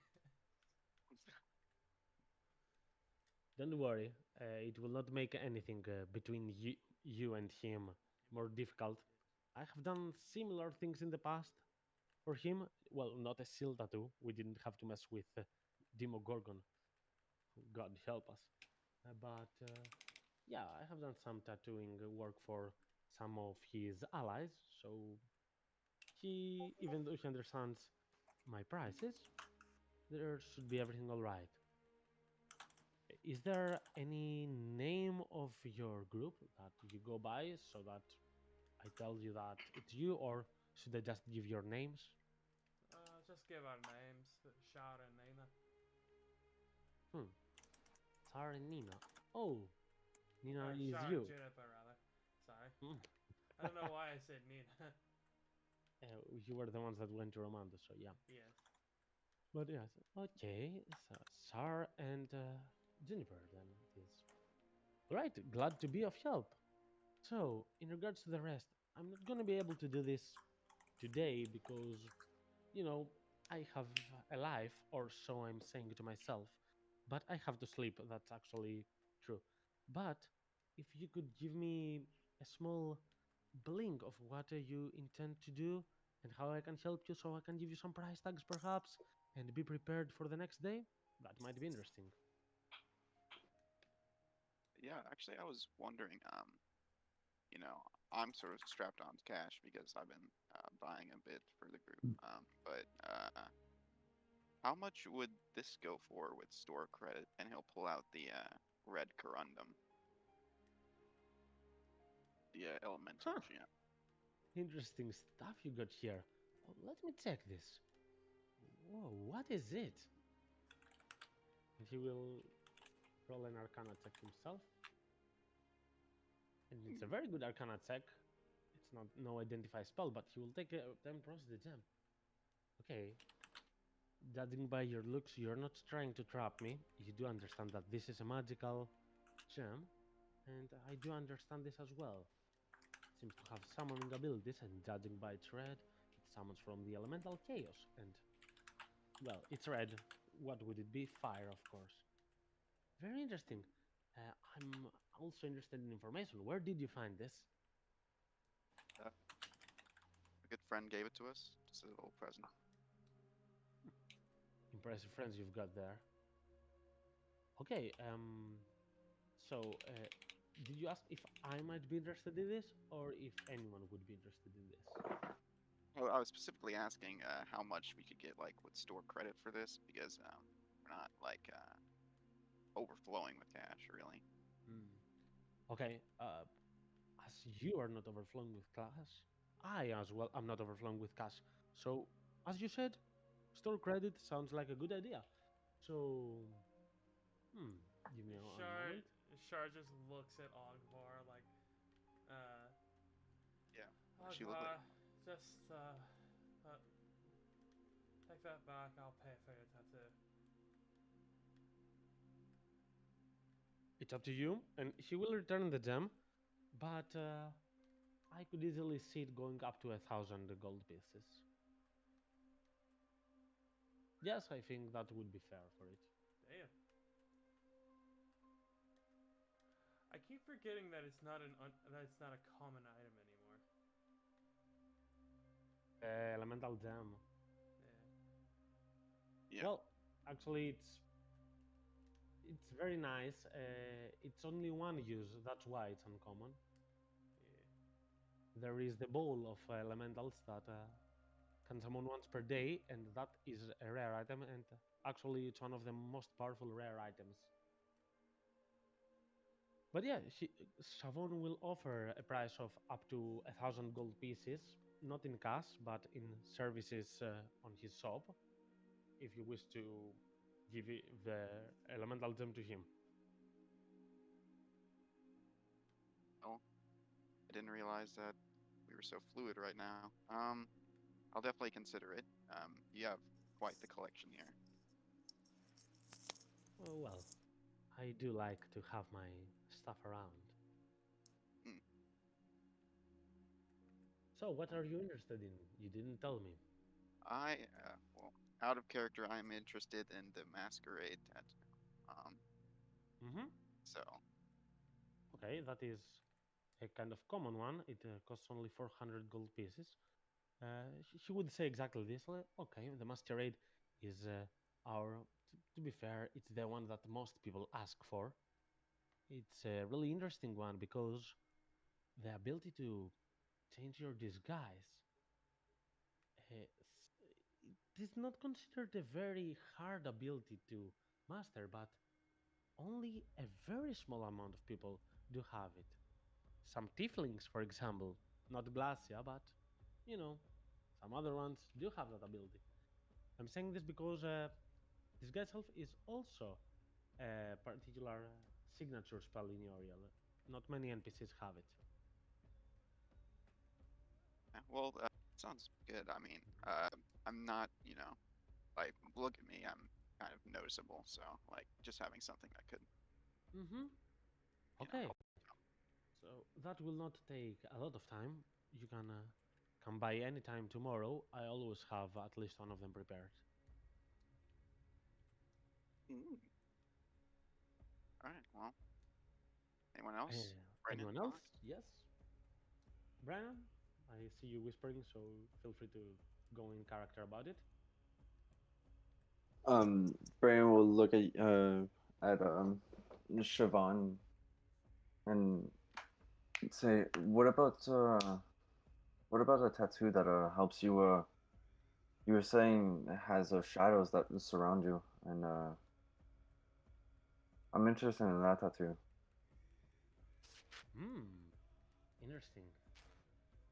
And he will show you at a small portrait that he has on the left with there is a drawing that has long intertwining designs one with another.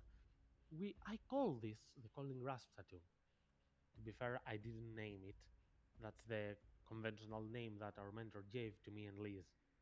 But it can, you can put it on your upper torso as well, either your hands or your chest, and you can use it to grapple enemies. And you look like a hunter. Perhaps trap your prey. That could work as well. Yeah, this thing might be for you indeed. And that would cost.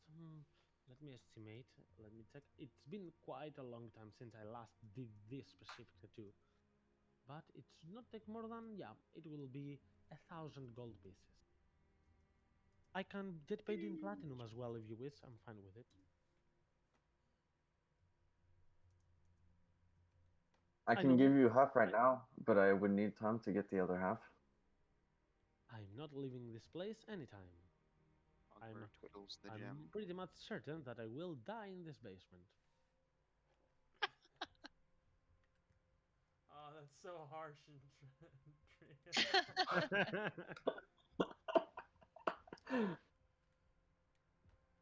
Hey, Um, Go, Brandon. so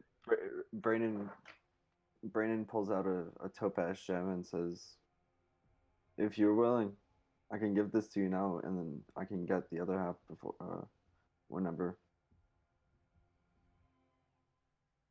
Hmm. You know, most of the times I ask to be paid in advance. However, I will just be earning a hefty amount of money from Romandus due to you, and I see that you're also interested in other tattoos. So I can offer a discount for all of those. I'll say a small one, not a big one, but hopefully that will help you. So I will be offering a 20% if you get at least 2 tattoos, other than the seals, 20%. Yeah, which I that's believe you are awesome. getting, and I can, yeah, I can get by with that. Yeah, I can work with it.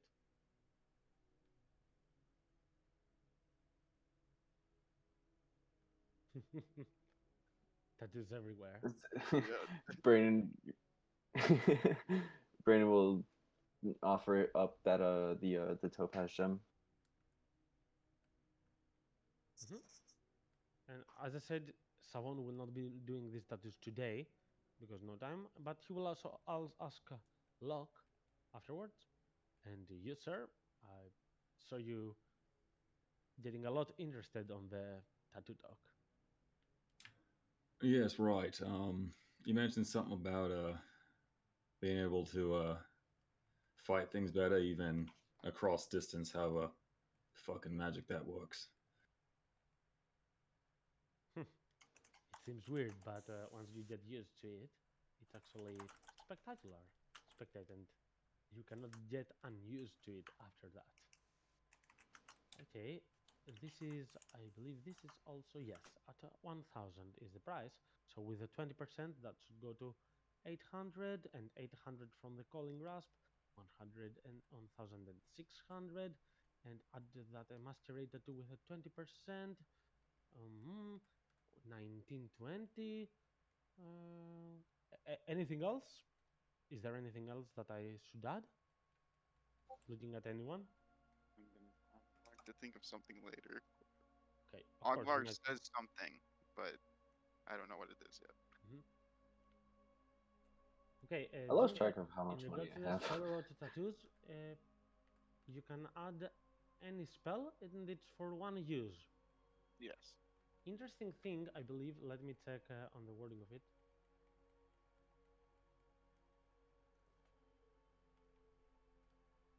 Yeah, it has some difference from spell scrolls. Spell scrolls are good, for example, in spells that have a casting time bigger than one action, because spell scrolls make it be an action in any case, sometimes.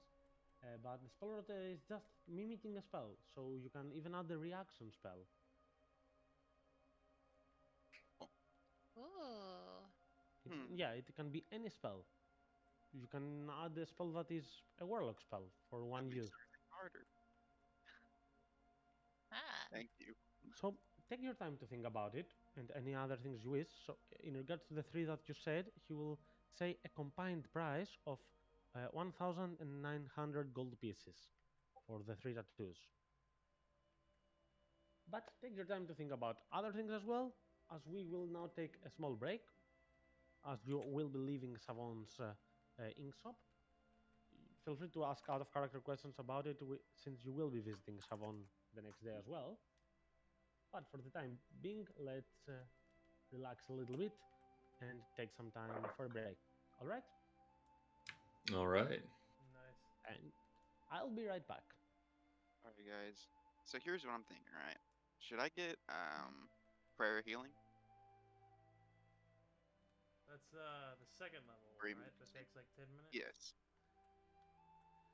Yeah, for like Uh, emergencies when we're down on health.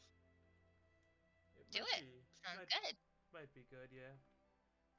Yeah, like a oh shit break glass in case of. Yeah. Because then we can just take a Is short this- rest and like do a bunch of healing. Because we can, with the spell rots, it's only one use, right? Like for good. Yeah. Yeah. Like a scroll. Which is why I'm What? not even looking at cantrips. What page did he say it was on? On the 86. It's in the what is it? Ah, there it is. and- Found it. You can click it. Um, They're so cheap. Like, it's tempting. A large tattoo, a medium tattoo, a small tattoo. Let's see. I used to think that 1,000 was so much more.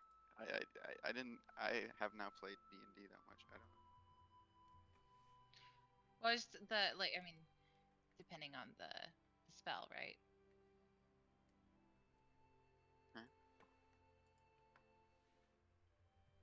Mm, Like first level cantrip, blah blah blah. Yeah, cantrips like 50. Yeah. You know, it's $15 for like a. You can cast light and then it's gone forever. I don't know. When you could spend that on like a healing potion. I don't know. I don't know. True.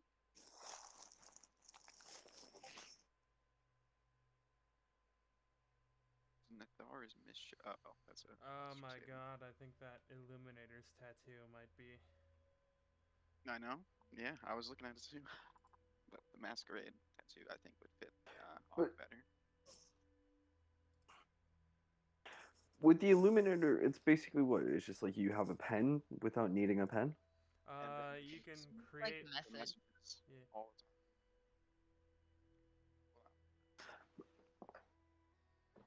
But like, what is the? While this tattoo is on your skin, you can write with your fingertip as if it were an ink pen that never runs out of ink. As an action, Right. you can touch a piece of writing up to 1 page in length and speak a creature's name. The writing becomes invisible to everyone other than you and the named creature for the next 24 hours. But I- what does writing that creature's name do? Is what I'm asking. Because like it says, either of you can dismiss it, you can dismiss the invisibility by touching the script, but once used, you can't use it again until next morning. But like, that doesn't really say like what it does it? It means that no one else can read what's been written except for you and the person you name. Oh, okay, gotcha. You don't write their name, you say their name as you touch the script. Gotcha. Silence could be good too. Just throw a bunch of silence on one of the bar. I could just throw silence on the bard in the fight.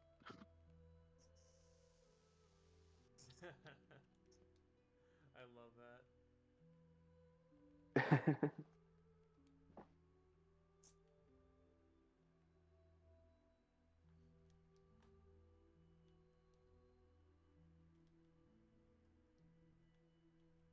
so fucking hard. I hate this. Oh, that's hilarious. I hate this. Why do you give me so much choice?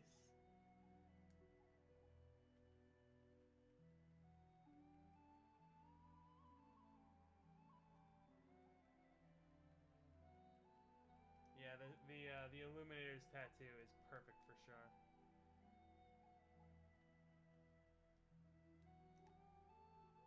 I don't know what I want the masquerade tattoo to look like, but you know, I can just change it whenever anyway. So, gift of oh, he doesn't allow the what is it? The what is it? Acquisition spells, right? I mean, I have an acquisition spell. Oh, I thought he said that he wasn't allowing gift of gab. I don't know. Oh, okay. Yeah, that might be. But I mean, Alright, the distort value is an acquisition incorporated spell, so maybe he just doesn't know that's that. why I was confused. I don't know. Um. Oh, I could be a total MVP and get continual flame. No, best spell. Yeah. I mean, it's pretty good. All it No. takes like if you're a warlock, you can pump out you can just pump out common magic items and just become rich.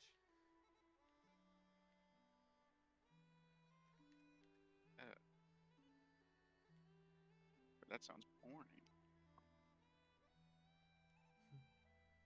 Um.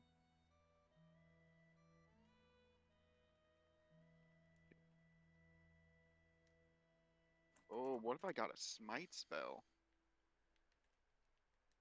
Hmm. Oh wait, those are saving throws, and the yeah, spell routes aren't that great. So. What if you get a clone? Clone spell. That might be a little out of the area that we can get. Not in our price range and not in the wheelhouse for this guy, I don't think. Unfortunately, yeah. I mean, no. Use the spell rot spell. Oh, is it a third level? Damn, never mind. Clone is not third level. Clone is like I'm trying to 7th find where level. it is. Oh, it's 8th level. There we go. There we go. Um, Did not see it. Yeah, it is a literal get out of death free card. Can you imagine? Just fucking have two Ogvars just spawn in the fucking pit. Unfortunately, that's not how clone works. Oh shit, never mind. I just saw it. You're thinking of Reveal. Simulacrum. Okay. So, Oh, its soul Revolver transfers to the clone Railer provided that the Melee. soul is free and willing to return. Okay. Man. Sorry, just don't mind my casual noobness at all of D&D. Dang it Oh, so you're much. fine.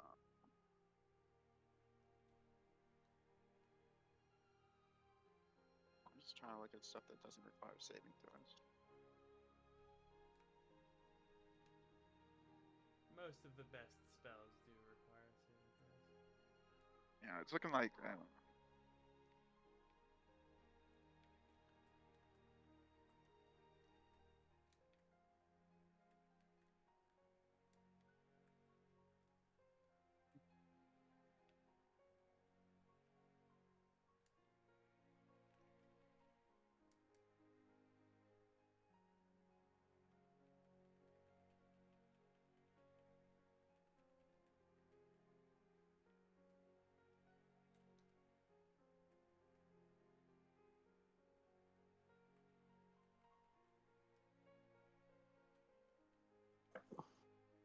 Yeah, I think it's gonna be Prayer of Healing or Featherfall.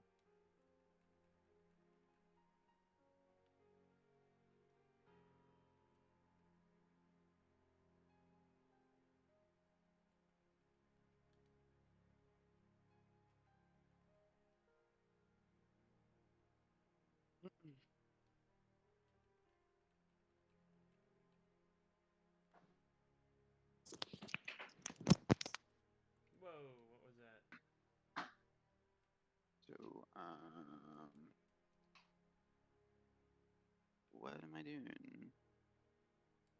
I don't know. What are you doing? I don't know. I couldn't tell you. All right.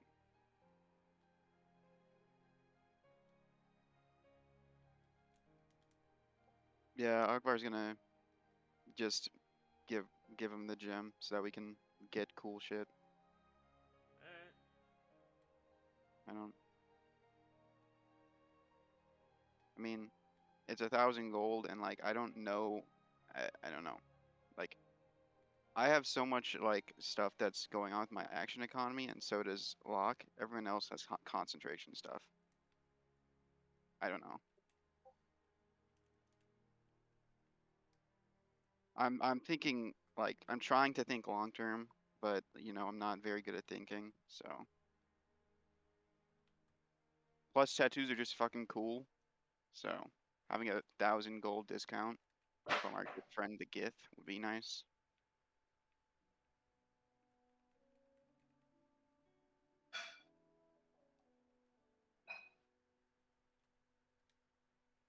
Does anyone know what he said? How much it would be? Something like 1,900. 1920. Yeah.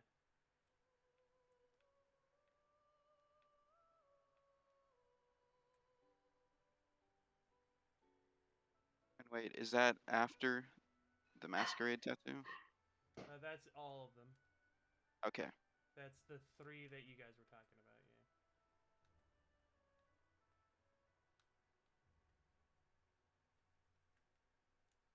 Yeah.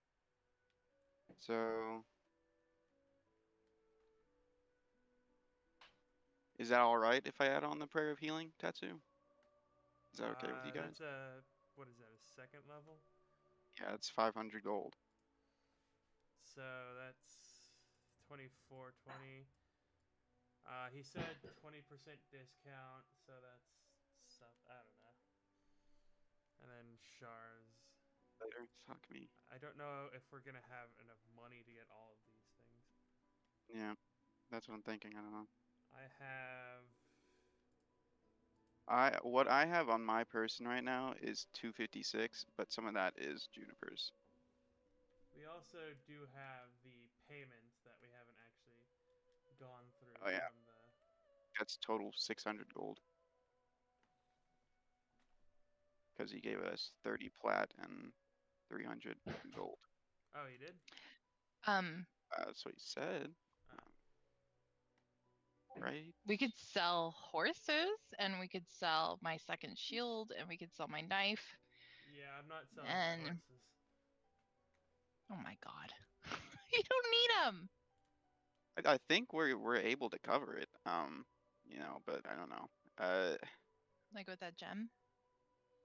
Well, the gem is 1,000, but we also have 600 from what's his face, Romantis. Yeah. I'm trying to. He put it in chat how much it was. I'm trying to look for it. 30 platinum and 300 gold. So that's 600. All right, so it's. Look at me. I'm doing math. Shar has. Oh yeah, I need to. Let's see, get rid of that. So you cultist said stuff. 1,920. Yeah. All right. Plus minus 1,000 from the down. Wait, I did it wrong. Fuck me. Plus 5 equals. Shit, dude. Oh my gosh, my brain is dying right now. Times point, and then minus 1,000. So if we give him the gem, it's 936 gold. It should be, if my calculations are correct. With the 20% discount and with the gem being added. Does that include include the topaz that Brayden gave him, and the That does not include the topaz. Actually, I don't know how much a topaz is worth. I think it was 500 gold or something. If that's the case, it'd be 436. Hang on. Let's see. Let's see. Topaz is worth 500 gold. What? Where? Right. Wait, where was it? I don't know. We had a handout that said like what He the. just had it in his, he just had it in his pants or something. I don't know. No, it was from the Chimera's horde. But where the heck did it go? Like we had it as a handout. But that Is it in handout's party gone loot now? No, just our emotional baggage. now. Yeah, Oh, we still have money in the party loot. yeah.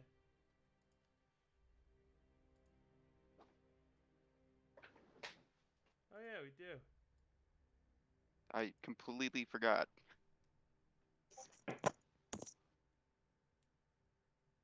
So actually, we could easily cover this, I think.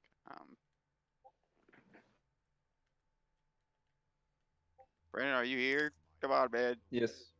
Yeah, How much I'm is here. the topaz worth? 500, and then I Okay. have 100 gold in my Well, I pocket. did the math, and if I did the math correctly, it should come out to, if you give the topaz up, if I give the gym up with the discount, it'll be 436 gold. So that includes your second level as well. So 4 Yes, that tattoos. includes a prayer bead. It does. But we need what 1,900, right? He Yes. he What? included another spell, hit a spell tattoo. So that's 4 tattoos Mhm. instead. And then so yeah. I'm bringing down the price by giving the gem, the elemental gem, which is 1,000, and you're giving the topaz, which is 500. And then we also have a discount. So how much more do we need? 436. Oh, that's okay. Sorry, I thought you said total we had I'm here. 1,436. I was dodging through mute. I'm Oh, oh. confused with the math that is going on. I'm confused as well. So Hang on. Okay, so let's wait. type it down. We have the calling grasp for Brannan, don't we? Right? yes. Which is 800 Yes. gold pieces after the discount. We have the Eldritch Glow for Locke, which is another 800 gold pieces. We have the Masquerade Tattoo, which is 320 gold pieces, if I'm correct. What else? Ogvar wants a second level, which is a prayer of healing. Prayer of Healing. So Prayer of Healing, that will be 375. No, it's I'm Oh. saying wrong stuff. I thought 25%. It's 400. Yep. Anything Oh, I've else? been doing the math wrong. Yeah, that's what I was wondering. Like, why is that tattoo only worth 16 gold?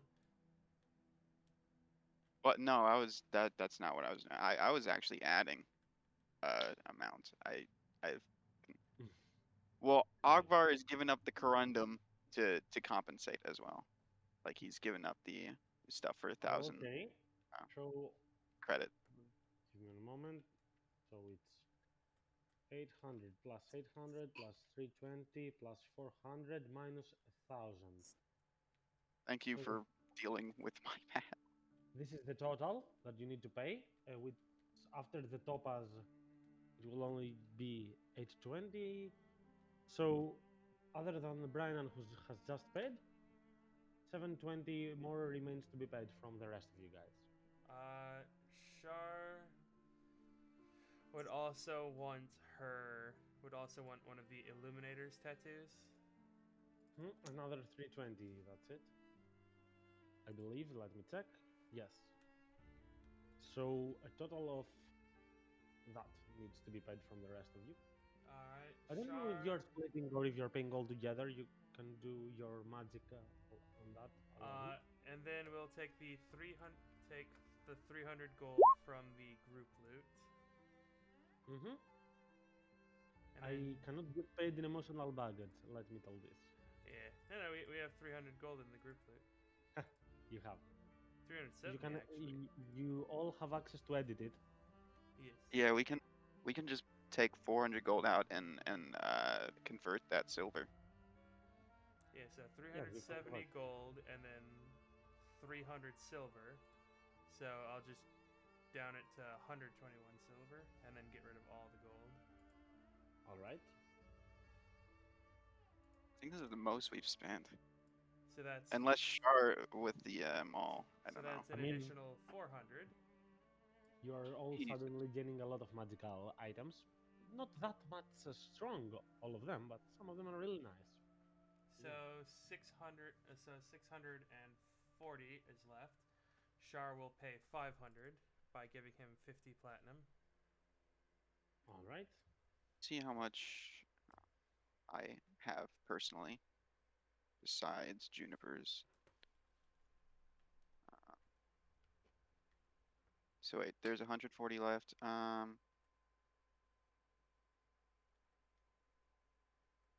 Mm-hmm. That's correct. Sorry, I'm trying to do math right now. Fuck me. I'm holding on to Juniper's money, and it's really fucking annoying because I'm trying to keep track of how Sorry. much both of us Oh. have. I'll just pay the remaining 140. I'll give 70. Sure, then I got the remaining But- 70. And then we have a deal. Okay, so all money is set. Feel free to deduct those amounts, but the tattooing will be done the next day after the upcoming arena. I have a quick question about the arena. 5 of you are participating. By 5, I mean 4 plus Lupa. In that time, Sar and Juniper, you're the two that are not taking a stand inside the brawling arena. Are you going to be watching your friends, or are you going to be doing something else? Shar will get her tattoo and then do the thing I was telling you about earlier with the doll. All right, this can definitely be done. We will work this out in whispers later on. Yes. So, yeah. After a long day in a Savon's ink shop, all of you will return towards the inn, perhaps get a small drink, discuss a little bit, relax a little, and get ready for your arena the next day. All of you being kind of relieved that you found a way, even at a temporary solution for the madness that's affecting you. But for certain, it seems to be working, especially Juniper, since you have seen her getting a lot weirder these days and paranoid, and she was really affected by the gaze of Demogorgon. She seems like a whole new person at the time being, a lot more carefree and relaxed. Well, even though each one of you has its own certain problems, uh, right now you have one problem less, since she's at a better spot. And yeah, she's watching us as team player, so let's go into that. It's early the next morning. The arena fight is about to start in around 1 to 2 hours. You need to go at a certain spot that they informed you. It's an arena right outside the town. It's a small arena. Not many people that are watching it. There are no tickets right now because it's only preliminaries. They're making sure that only good ones and people who don't forfeit get to go to the next levels. So they're hosting them in like screams in outskirts. Anything Before you'd that, like to do before that? Yeah. Shar will go up to Ogvar, like when we get back to the tavern, Mhm. and she goes up to him and she says, Ogvar, Yeah, what's up? she will give Ogvar back his bow, and she'll say, I apologize about taking this. I don't really know why I didn't just give it to you earlier. I just felt a lot of don't really know how to put it, but let's just say a bit more grave than normal. It's But fine, Char. I know you didn't mean anything by it. No. I think that might be something from whatever it was that we did with the, you know, in the house. Yeah. The I went away when I got the tattoo, and she like looks down at her right arm, which is covered by like the black glove. So, Curry, there's something I normally try not to get too indulge in. After all, you know what happened, what it did to, you know. I understand, Char. It's fine. You don't have to. I forgive you. Yeah, It's okay. Shar gives you back your bow.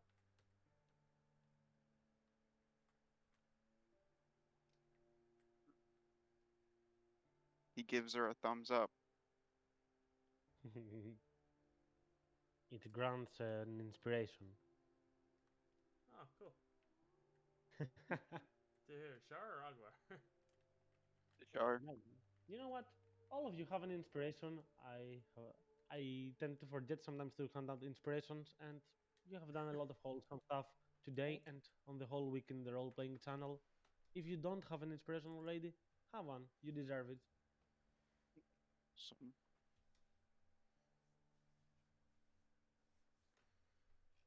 But yeah, anything else you would like to be doing before going to the arena? uh, Nope. I'll get that. uh, No. well, nah, he'd probably get his tattoo after. Okay. So, as you start going to the outskirts of the city, Sar will be the only one not following you, but she will definitely be doing some job around. You will go to the facility that is supposedly hosting it, and it looks a bit weird. It looks a bit stinky, and it definitely looks like a prison. It's an old facility. As you pass through, you will hear some sword sparring, but there's no duel happening right now. As Nina will get a slight peek at a few people watching in the distance, and he will go in your ear. Psst, Ogvar, look! These Huh? are the ones that we're fighting. Uh, I remember them from off the office of that guy, Wellius, wasn't it? Yes, Wellius. Yes, I remember it. It's them, definitely. hmm, It's like totally them, Agvar. I remember when I was cheating blatantly. Yes, Sar, you're doing a good impression of Nina. that's pretty good. Nice. Well, should we talk to them or just I don't know. Like, I don't know. Look, are we talking to the ones that were fighting? I don't know. We haven't been to arenas, but you sure have been. Are you talking to them? Oh, I mean, if you want to, it's not something you have to do. A lot of people don't like mixing it up before getting in the ring together, so honestly, it's if you want to. Well, in Grooven, where I'm from, they were telling us that if we are going to slay one of our pets, we should not give it a name. Does that go the same for the ones that you're fighting in the arena? If I get to meet them, perhaps I wouldn't want to hurt them. Does it go like that? You know, now that you put it that way, I can see that being a thing with you. Yeah. Let's play it safe and just keep them at a distance, huh? All right, noted. And you will see that man, Wellios, in the entrance of it, as he will get you to a room immediately, which definitely looks like it doesn't look. It is a prison cell, but the door is open. You're not locked there. As Wellios will say, greetings and welcome to the Unearthed Winter Arena preliminaries. Uh, Even though it is just the preliminaries, I should just inform you that the rules protocol are to be followed strictly. So, as you take your time and relax a little bit here, take your time to read the rulings, and he will pin a poster close to the wall right here. Same. When this door opens, your enemies will be on the other side of the ring. Good luck, and I'll be here around if you have any questions on the rulings. And I will grant you access. There is a handout with the name Arena Rules.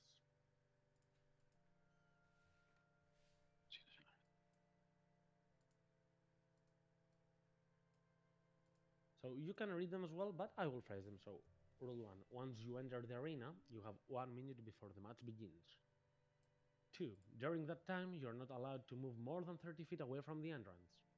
A contestant is eliminated if he stays down for more than 6 seconds, which means more than 1 turn.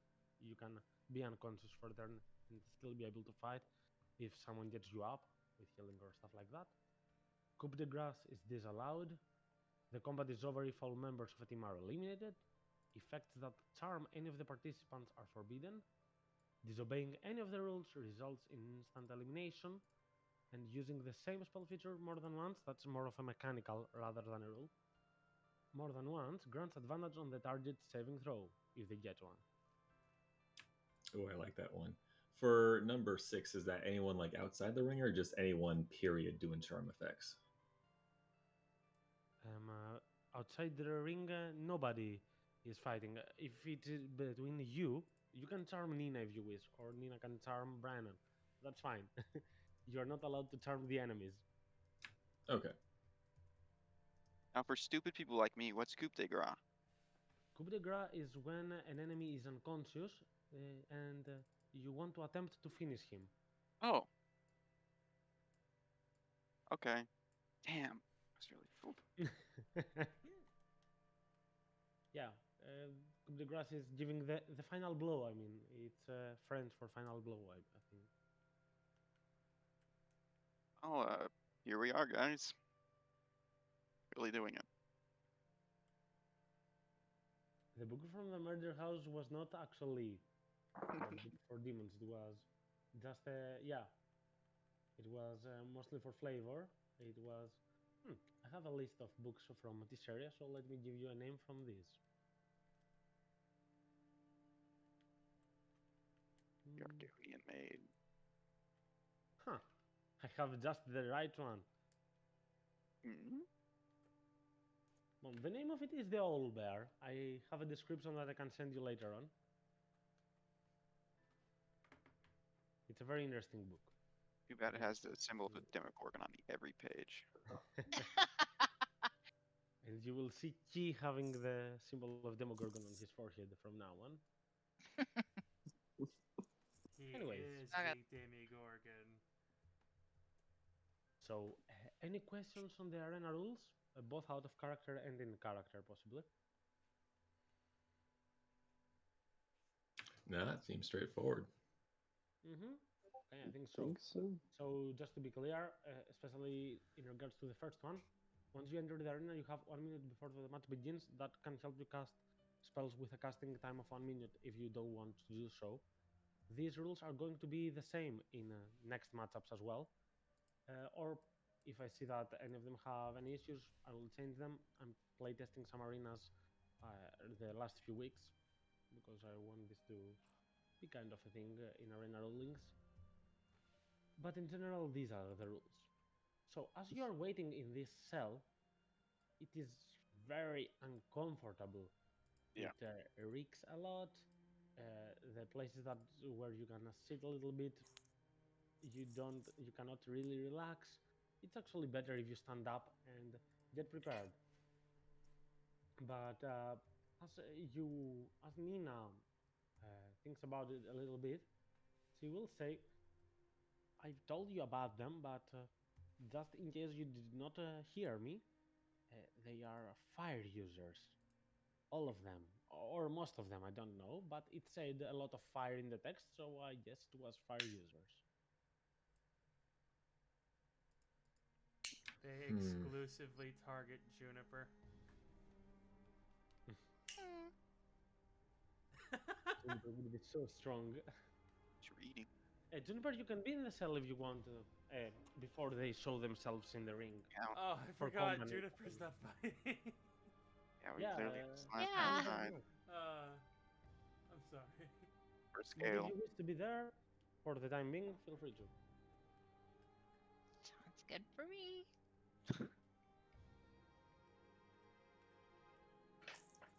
Well, here we are. Should we talk strategy? How are we thinking of doing this? Well, it sounds about right. And I think in the initial moments, we'll see what they're kind of capable of. If there's anyone who's standing far back away, I think that'd be up to you, Brennan, for taking them out at a distance. Understood. And then otherwise, I'd like to think that whoever seems the physically biggest would probably be left up to you, Og. I think I can do that. I would recommend that you guys stay at least within, let's say, 30 feet, 31 feet of me. You know, just so I can make sure I hit things hard and things hit hard less on you guys. Yes. No, essentially. true. But I mean, if what Nina's saying is true and they're using some sort of fucking fire magic, all of them, we don't want to be too close together just in case. We also don't want to be surrounded.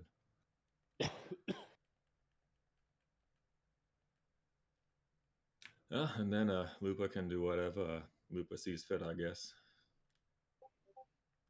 Aye, we'll work together.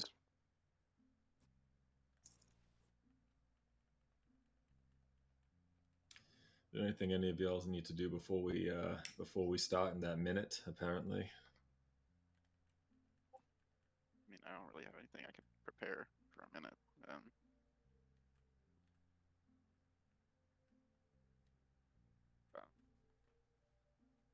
Lupa will serve as more of a backup more than anything. You know, if one of you needs help, just call it out, and if we can get to it, she'll get to you. All right. Sounds good.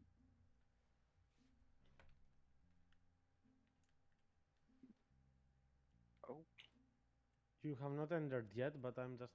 You are right behind this cell door, and you are seeing this, so I'm putting you in this screen so that you can see how is the map of the arena. Wow, that arena. It's not a very big one. It's a rather Juniper's probably small super nervous just looking at it, like, don't die, guys. one. At least think we not. No. At least not where I can't raise you back up. Yeah. I mean, before she leaves, she'll give everybody a hug. Be like, "You're gonna do great, guys."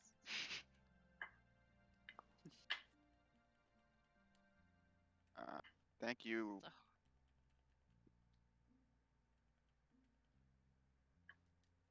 So, Okay, so as you will hear some ringing and the chains going around, the cell door will slowly open up in your position and also from the enemy's side of the arena.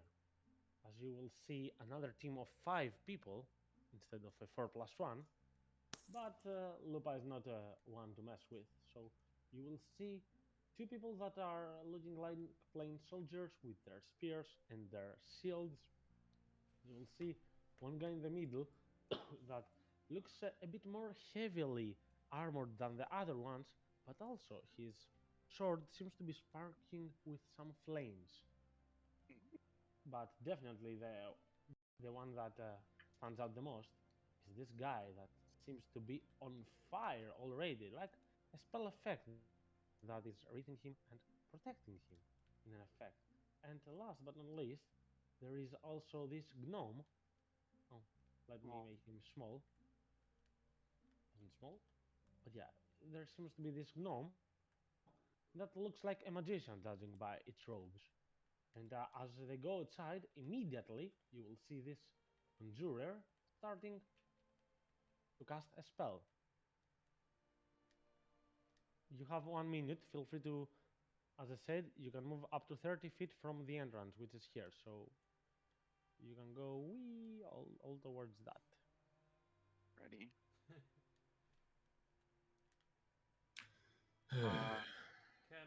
Well, Can Shar place a bet? I did tell you not on the preliminaries, but on the next ones you can for sure. Ah, sorry. Okay. I did right. It's alright. all right, Og. You got the fucking shield, asshole. Um, maybe that one on fire, Brennan, for you, just so no one has to get up close to whatever the fuck's going on there. And a little shithead over there I'll try to focus on, and then other two kind of flank these unimpressive looking fucks.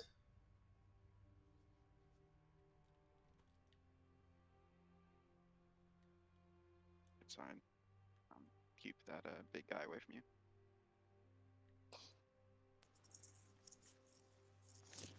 And are you in positions? I'd say that Nina would also spread a little bit, but she wants to get in melee sooner or later, so she wouldn't. I guess she can stay a bit further behind, because she knows the effects and how detrimental fireball or stuff like that can be, so she'll stay behind in order to spread, and she'll catch up in the meantime. And you see the Conjurer is very close to finishing his spell, as we are gonna roll some initiatives.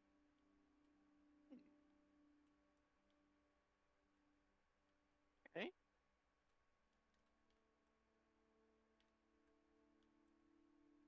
Ah, god damn it. That's not what I meant to do. My initiative, sorry guys.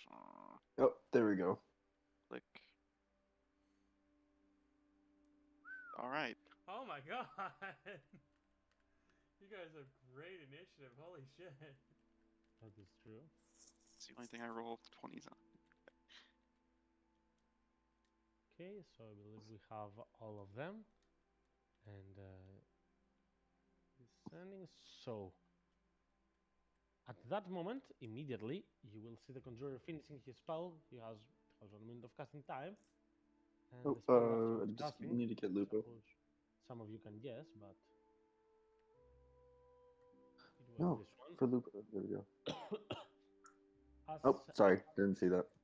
as a Fury Elemental will immediately spawn and be summoned very close to you. It has 950 range, so it will be right here.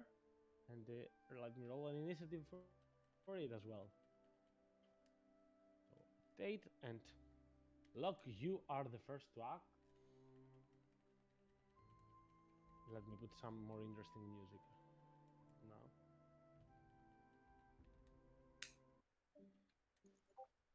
And All right. Would this space right here, would I be able to occupy that, like hug the corner there, or is that just taken up fully? This place right here. I suppose you can pass by it, but not end your turn. Something like that. Okay.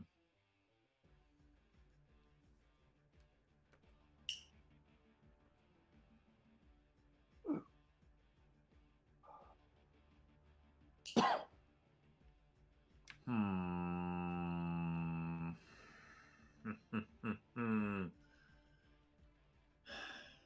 Let's see. 2 attacks. All right. What I'm going to do then.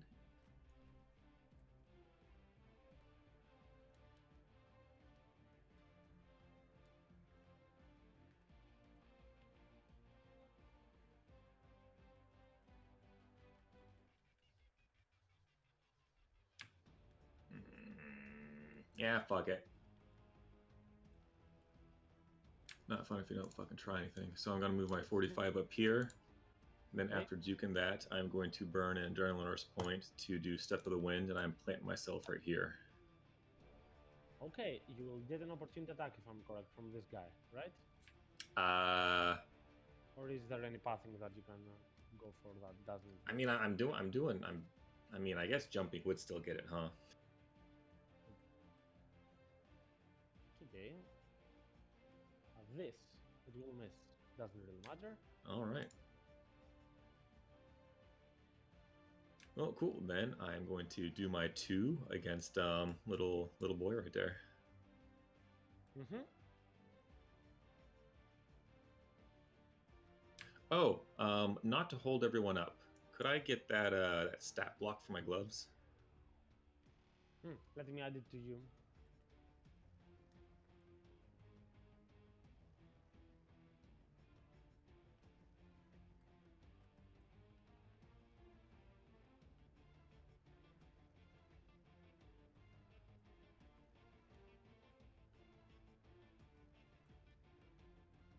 I believe it's set.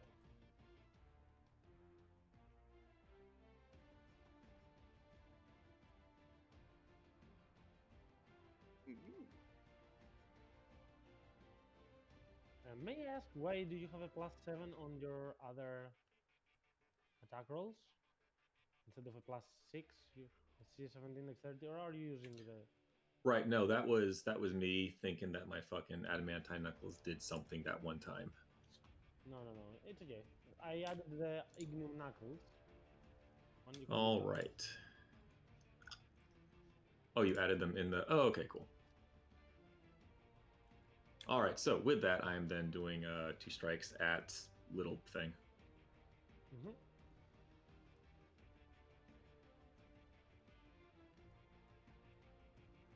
Go for it.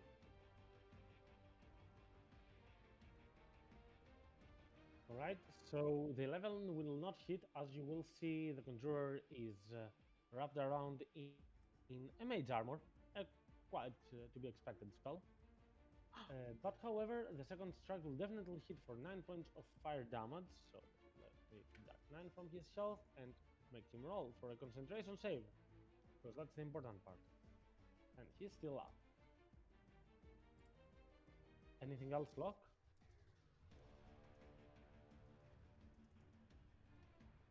Hmm. Yeah.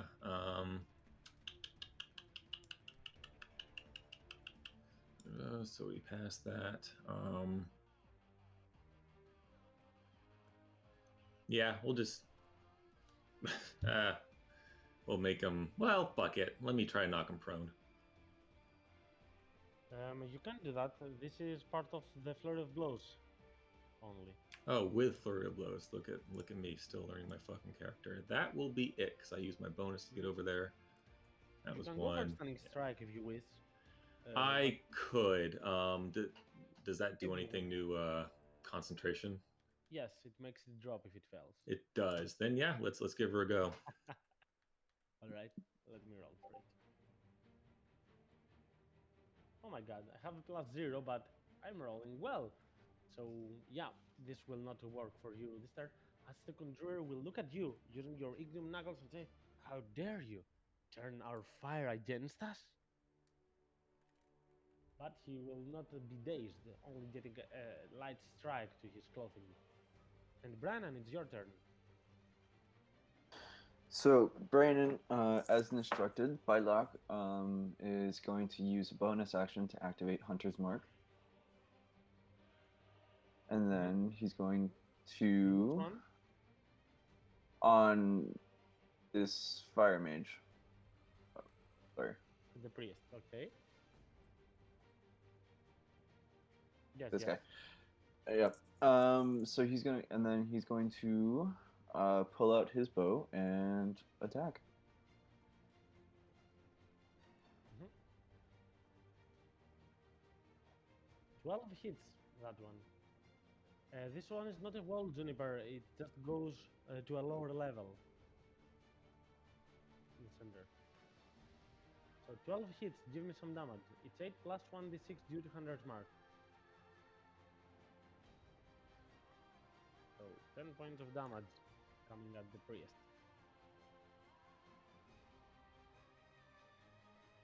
Did we roll initiative for Lupa? No, I did not. Let me roll for him. Yes. It's in 12. 12.8. Okay. Oh, never mind. Oh, it's Mhm. gone now. Yep. Never Anything mind. else, Brennan? Any movement? Nope. Ogvar. Wait, do we have initiative for Nina? You're in the 20? No, I was asking for Nina. Hmm.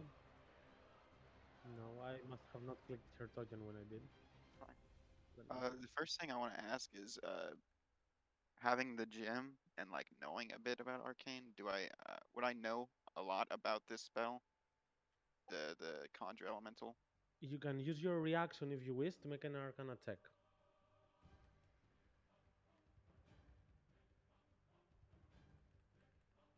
Hmm. No, I want my reaction. Mm-hmm. Well, uh, as Locke said, a new big guy has shown up on the field, so Og is gonna go after the new big guy. Go after the big guy then. Whoop. And he'll unleash two slams against this new big guy. So I get it. Here we go. Shit. Gotta scroll down. Okay, Oh my obviously god. that will hit. Alright, and I'm going to, of course, juice it up like I normally do once I. Alright. Let me juice. Okay, so that's 15 points of damage 1d8. plus 10 force plus 1d8 more, right? Okay, so Yes. the 12 force goes past all its resistances. However, it does have resistance to non-magical attacks. So the other 15 will be cut in half. And you, due to its fire form, you will take 9 points of fire damage just by attacking it. Right. Yes. So hearing Juniper yell at them to go for the casters. So I used 15 feet to get here. So what I'm going to do is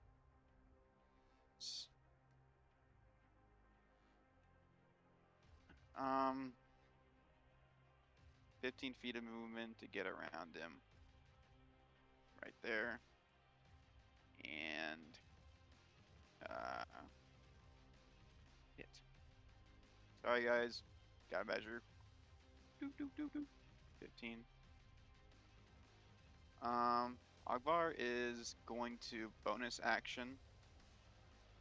Use his aggressive. Okay. He's gonna run 10 feet to get here and jump across a bit to be here. Okay. You can do that. You have the strength to do that. However, you will take an opportunity attack from the fire elemental Good as with a me. reaction. All good with me. Of course, I would hire all you. Let's go. Okay, the damage roll is not that high, so you will suffer 14 points of fire damage more, so that makes up for 23 points of damage in total, along with the fire form before. And you will start burning. You will be on flames. Jeez. It means Oh if wait, you I do have to. not... I didn't deduct the 9 damage from before. Sorry. Okay. Here we go. Anything else, Ogvar? Oh shit. Oh yeah, I still have one more attack. So what I'm going to do is throw a light hammer at the priest. This guy. Okay, This guy's the priest, right? that's correct. That's the priest. He's at 35 feet. Well, that's disadvantage, so whatever. I don't care. Um, yep. A 10 will not hit, though it will be close to hitting. As you can see, this priest, he is not wearing any armor or something. He just has his dexterity. And I'll assume that is the end of your turn, right, Ogvar? Yeah. Okay. So this guy right here, he sees you come by. He will yell, "I'll take this orc! You help our conjurer!" And he will rush towards Ogvar to block his path.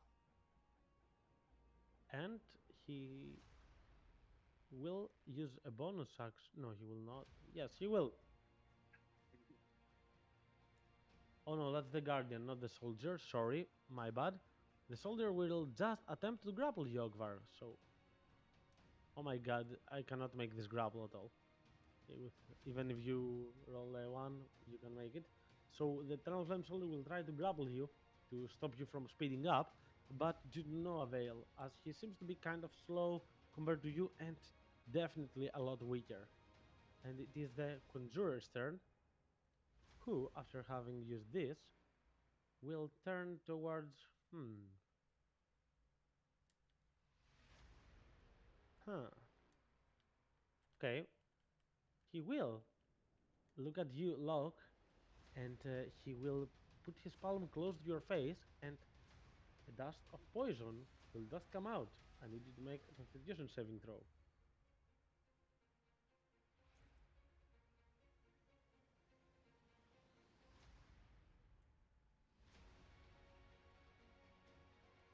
As he uses a cantrip on you. Okay. Okay.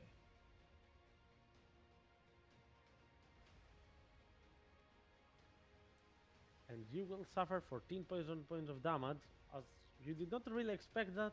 You heard about flames and expected something more dexterous to dodge or stuff like that, but yeah, he will do this, and immediately, as a bonus action, whoop, he will use a Misty Step to get further away and start taking cover behind this little wall, just to be safe.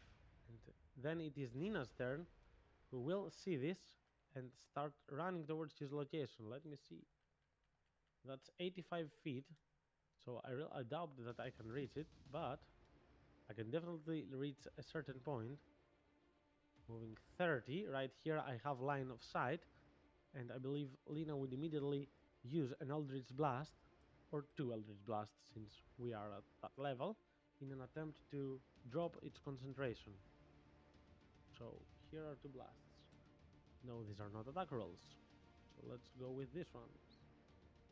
So 12 will not hit, but the 21 will hit for 4 points of damage, but most importantly, saving throw on behalf of the summoner. He's still keeping it real. He's holding all his strength. He understands that this elemental is the key to their victory. And that will be Nina's turn, as it will be the turn for the priest. We will look at you all, attempting to focus him, and he will cast a blur on himself. As he will stay there, he will not move. He will cast blur in order for it to become better for himself. And then it will be the soldier's turn, who will go right and block. Did I skip someone? So this isn't blur concentration. Blur is Priest is concentration. in It's the concentration, priest. right? Yeah, the conjurer summoned the fire elemental Ah, right okay, here. yeah. The priest is not concentrating on anything right now. Ah, right. The elemental flame soldier will go behind Locke and attempt a spear attack on him. 17, I believe, hits for 3 points of piercing damage. And the fire elemental will just pass through Brainan and Lupa with its fire form. So both of you will take 4 points of fire damage at first. Forgot about Crusher. I could have knocked him into the fucking pit. Then could work, who knows. The elemental will attempt to grapple Brainan at first. So Brainan, go for either an athletics or an acrobatics check. Mm, Okay, so you are grappled. The fire elemental will manage to get a grip on you, which means you can't run further away from it, at least for the time being, and will make 1 attack against you. 17, I believe, hits you, right? Rolling yes. really high. I don't know what's going on. So that means you will suffer 12 points of fire damage, and also you will also be on fire, like Ogvar, which means at the beginning of your turn, until someone takes the action to douse the flames, Lupa can do that actually, you will suffer more fire damage. And it is Lupa's turn. So Lupa is immediately going to douse the flames. best Jarl? Bites the flames.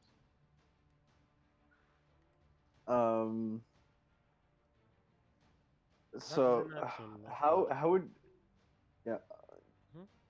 okay, and then as a so that's her only action, right? And then she can mm, She can move if you wish. She can make a friend object interaction if you want. I don't know if there is anything around, but yeah, mostly move is I'm gonna move her away just a couple feet. okay. That means she might. You know what? The Fire Elemental will not go for an opportunity on Lupa. He doesn't see her as much of a threat compared to you. So I won't give her an opportunity attack. She can move. Okay. So I'm just gonna move her here, and then she'll end. Okay. Then it will be the Eternal Guardian's turn, who will go towards Locke and will attempt to make him grappled first. They don't want you moving around them. So Locke, go for acrobatics or athletics. It's up to you.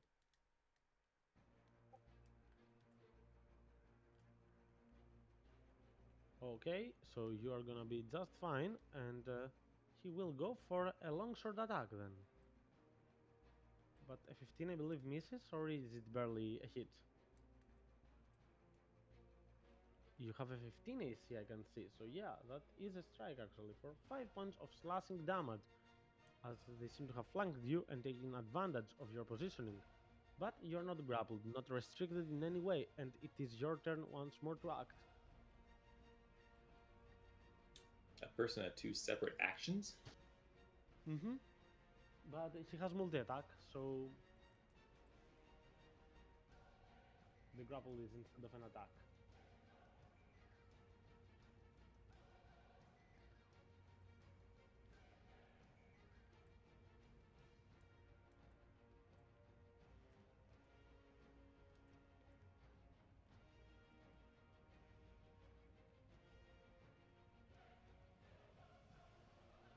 All right, let's see.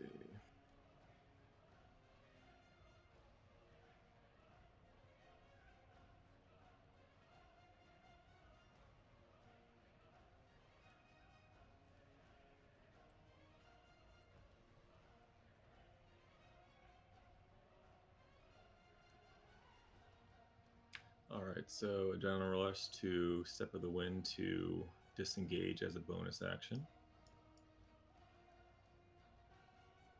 Okay.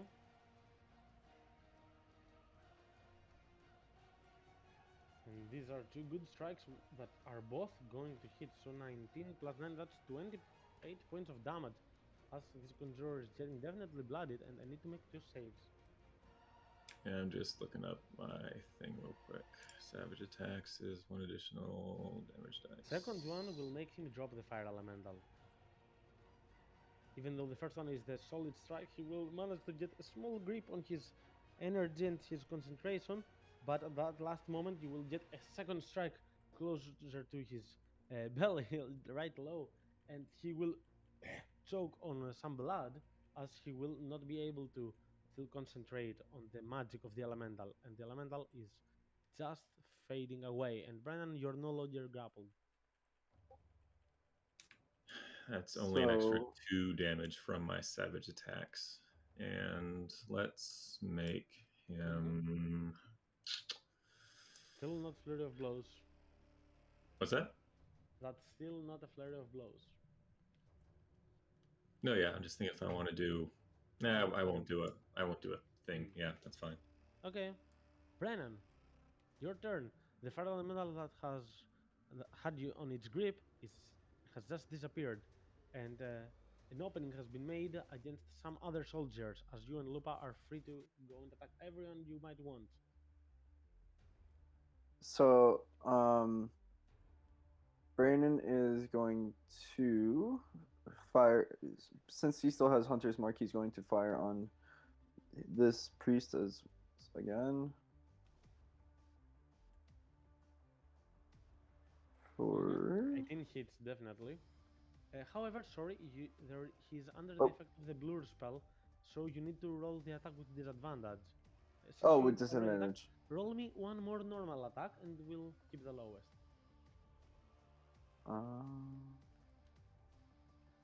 12 still hits though, so he will take 10 points of damage. And let me check if And he then keeps with his concentration. Add the d6 in the meantime.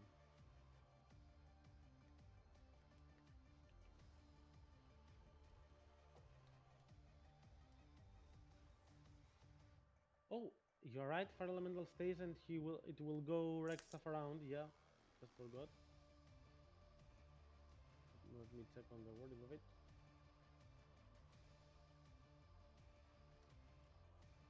So, the spell is this one right here, and I believe it becomes hostile to the target, to the caster, and everyone, something like that.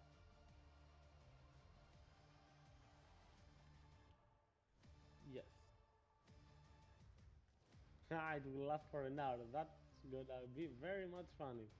Let's see how that will go. But yeah, it will let you off its grip, Brian, and that's for certain. Because it wants now to smack the conjurer.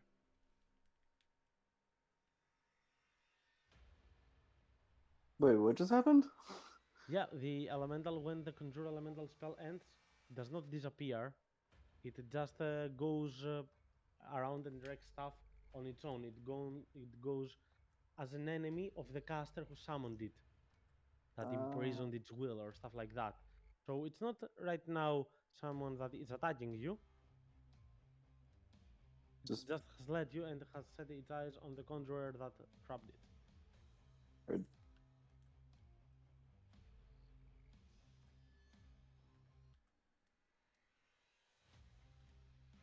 But you still get, if you wish to move or do something like that, you can do that. Mm,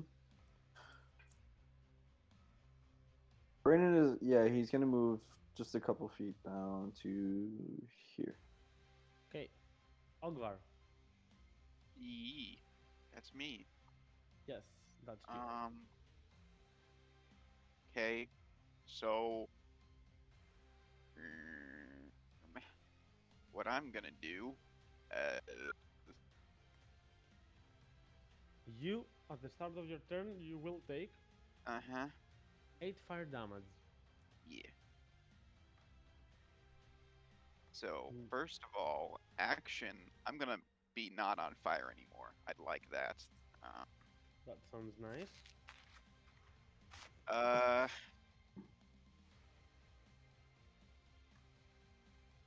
Oh, the uh, fire pup was coming to get you. ooh, Was coming to save you. uh, hmm. You know what I'm gonna do? Uh, wait, let me measure. Let me measure. Sorry, guys. Nah, that wouldn't. Okay, BG, is Yeah, this 10 feet? Would that be pushing him into the hole? you can grapple him. Instead of shoving him, you can grapple and attempt to do so. Well, that's not exactly my plan.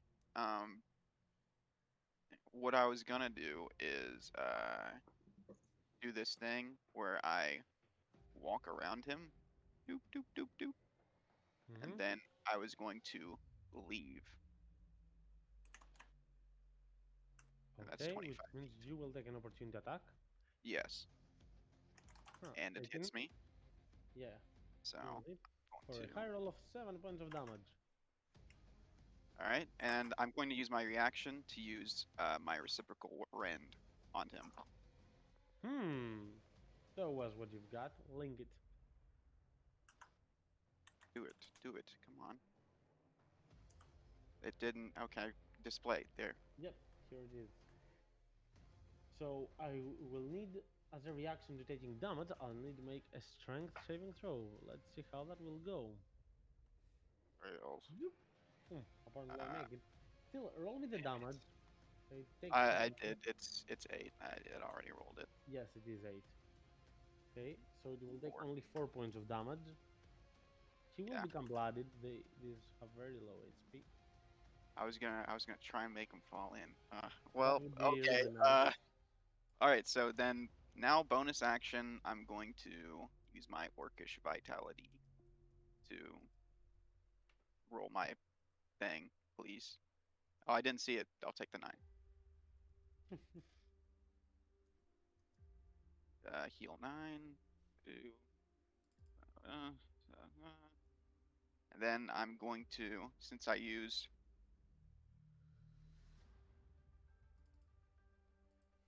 which move did I use? Sorry guys. Sorry. I used 20 feet. So yep, I'm going to close the distance on this fellow. Mm-hmm. And I'm going to action surge to get 2 attacks on him. Okay. Are these spikes for decoration?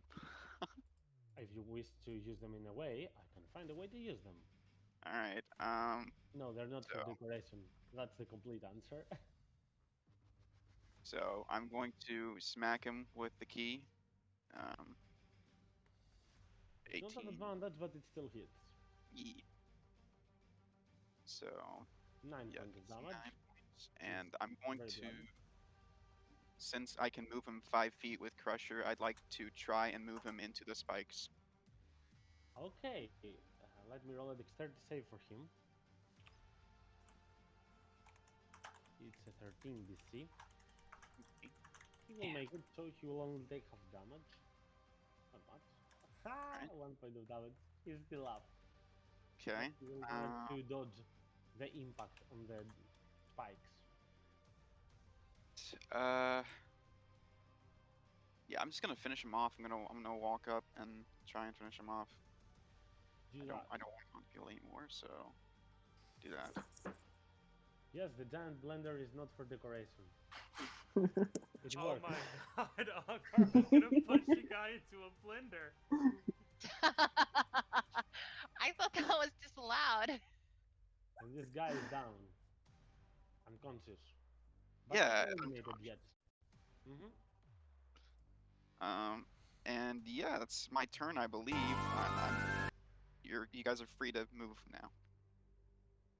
Okay, and then we have this soldier right here, from which you passed from, which will come right next to you. And you know what? He will attempt to do the same to you. He will try to shove you into the spikes. So, give me an athletics check. On the athletics, I'm not rolling that well, but that's fine. So yeah, he won't be able to do so, as he will attempt to take its place. And then it will be the Conjurer right next to Locke, who, what should I do against that? Okay.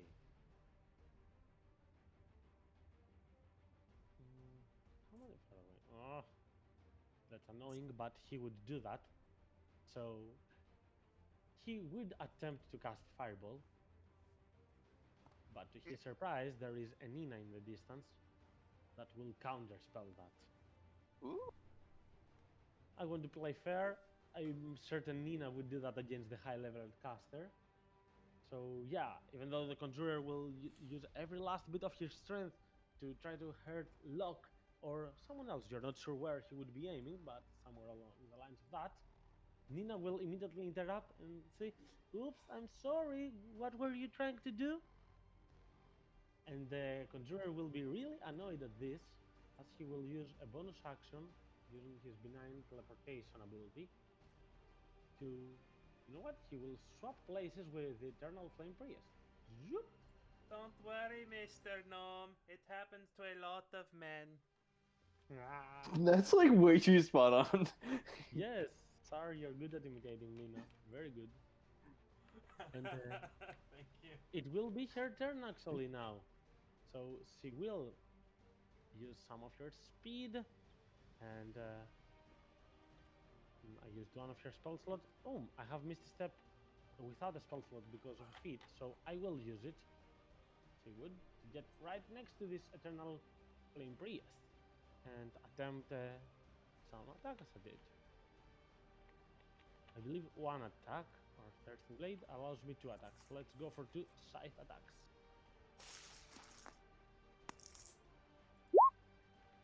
Which both of them will hit, leaving this priest very much bloodied and damaged.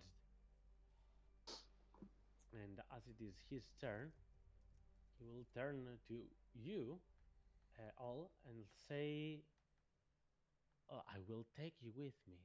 Doesn't matter, I'll be back. And he will also cast Fireball centered on himself. Oh, jeez. You got rid of the one Fireball, you can get rid of all of them. So Locke and Nina shall make a dexterity saving throw. Nina will fail it.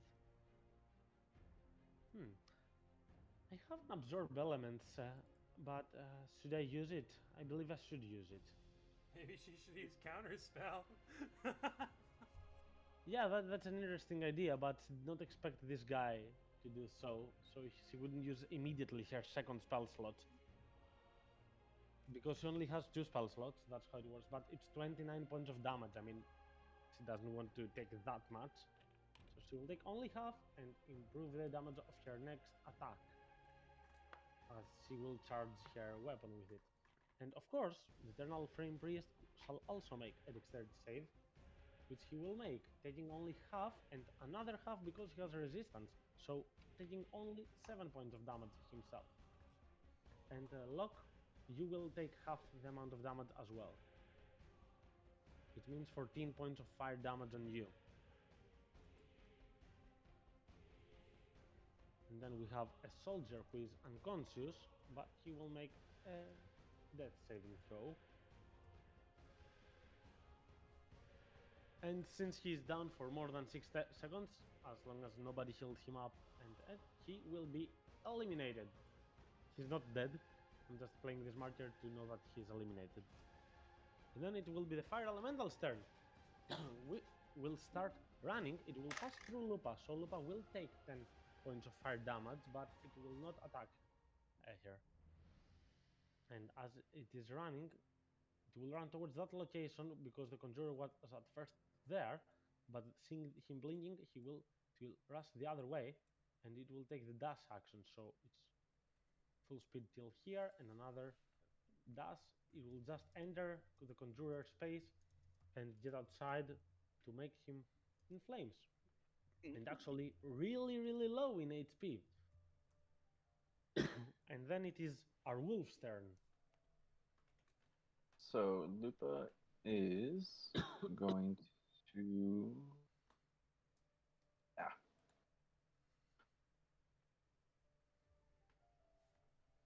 So she's gonna rush over and she's going to run up to this soldier. And as a bonus action, she's going to try to bite him. Do that.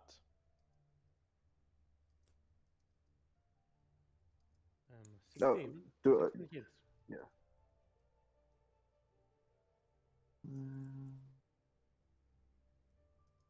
And the soldier will immediately go down.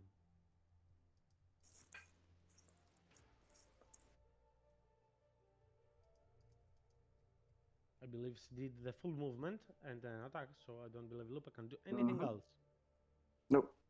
So it will be the Eternal Flame Guardian's turn, who will turn towards Ogvar, and he will now use this to wreath his weapon in fire, and he will make 2 melee attacks against him with his Enflamed Longsword, but both of them will miss.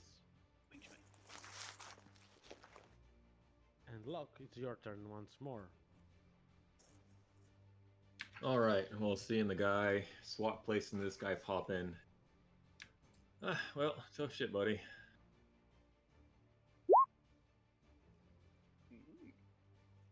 You will see, right now that this guy is eliminated, you will see some people around, other than the viewers, that seem to be workers in the arena, that seem to be casting some kind of healing spells, like Spare the Dying mostly. Some clerical support that ensures that no one will die right here. Well, both 23 and 20 hit, but I'll just stop you right here because on the first attack, the priest will go down. All Doesn't right. require the second one. So punch it goes. Brrr, and the Eternal Flame Priest goes into the ground. Even though he seems resistant to the fire of yours, it was enough to get him down. All right. Well, in that case, Ground. I'm gonna use my movement. Mhm. Okay. The Fire Elemental will not take an opportunity attack, having its eyes set on the conjurer that summoned it. For the time being, if he goes down, who knows? And so, since she just hit Ogvar, that would put me flanking, right? Ogvar did not hit that one. Okay, yet. so it has to be that to that one. Okay, got it. But you will grant advantage to Ogvar if you attack him. If he wants to Sure. attack as well. Should I keep the first roll or just roll again? Or the second one, rather, I didn't use. You can use it. It's okay. I can go with a 20, so that means 12 points of damage. I mean, you are constantly rolling bad. I'm not gonna take your good rolls away. You didn't, yeah, didn't have to come out and say it, man. Ugh. It's alright. No worries. But So, a very swift strike. Immediately after getting the Eternal Flame Priest down, Locke will use the momentum of his strike to gather some speed and go on the other side, flanking the Eternal Flame Guardian with a swift second strike. Let me check. I believe he also has a resistance. Yes, he has a resistance, so he will only take half that damage. But still, a good shot. Anything else, Locke? yeah, I'm going to finally use Flurry of Blows for the first time this time and do 2 more toward that individual. Go for it. Oh my god. What just happened? See, I called it, didn't I? I fucking called it. I jinxed it. I jinxed it. It's my bad. Shouldn't do that. But yeah. Yeah, you know, hey, no, never mind. We'll just leave it as is. Still a good turn. We are not going to lose the value of our previous moves just because we failed some attacks. So yeah, Locke going in a flurry of blows, getting some more ambitious strikes in an attempt, but some of them will miss in the end. And Brennan, it's your turn this time. So Brandon is going to move up, and he's going to, if possible, how far? He can't jump that. No, never mind. You can jump I was gonna as far as your strength score is, not the modifier, the score. So Ah, since you have 10 strength, you can jump up to 10 feet if you get a 10 running feet? start. Nope, that's not gonna 10 make feet it. is effective. Yeah, it's not much. You can get Okay. like from here to here. Yeah. So he's gonna jump this way. If I know it says 35, but like just to the edge. If you And move there, then- so I can see where you are going for. Yes, that works for me. It's okay. 35. And then from there to here. Mm-hmm. And then as a bonus action, he's going to use his bow against this guy. Give me the attack roll.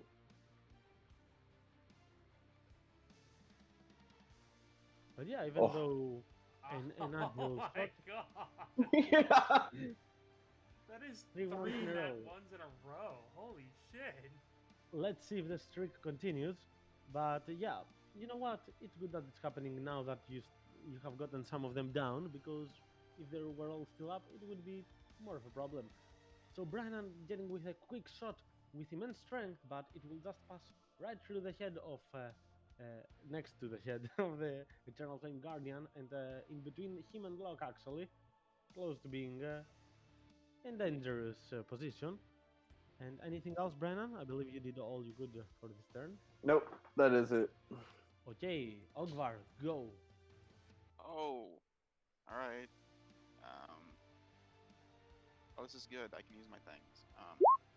Wow, the music just got loud. All right, I'm gonna smack aid the guardian of flame. Skeleton key. Beat him. You have advantage because of luck, so that's a critical actually. Guys, I'm stealing all your crits. Anyone's got a heal Yeah, it, it's you. I'm gonna juice that up, by the way. Re-roll So- that one. So what was that you were See, I saying thought it was gonna be a earlier? DC. So Ogvar, what was that you were saying earlier about how initiative is the only time you get nat 20s? Anyway, just gonna roll that too. Roll another d8. That's 12 points of extra damage. That's very much actually. He's getting really low. Bloody that he's. Get that down. Sorry. And then I'll use my second attack. Okay, do that.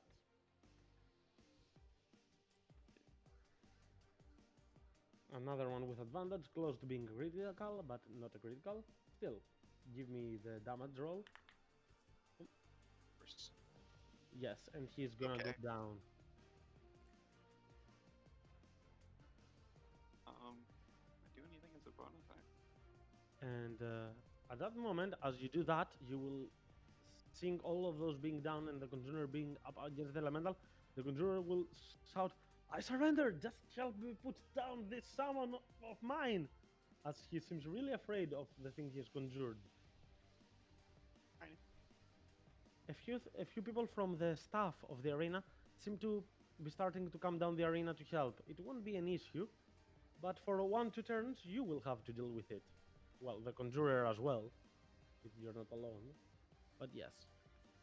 So it will be the soldier's turn who will. This one, he will give me a death saving throw. Well, he is stable but not waking up. Only 20 would help him, so he is also eliminated. And then it will be the conjurer's turn. Who will. Let's see. It will use what to do against elemental. Setting my cantrips. Fire, poison, acid works. Okay, I will go for some acid damage because I want to use a cantrip.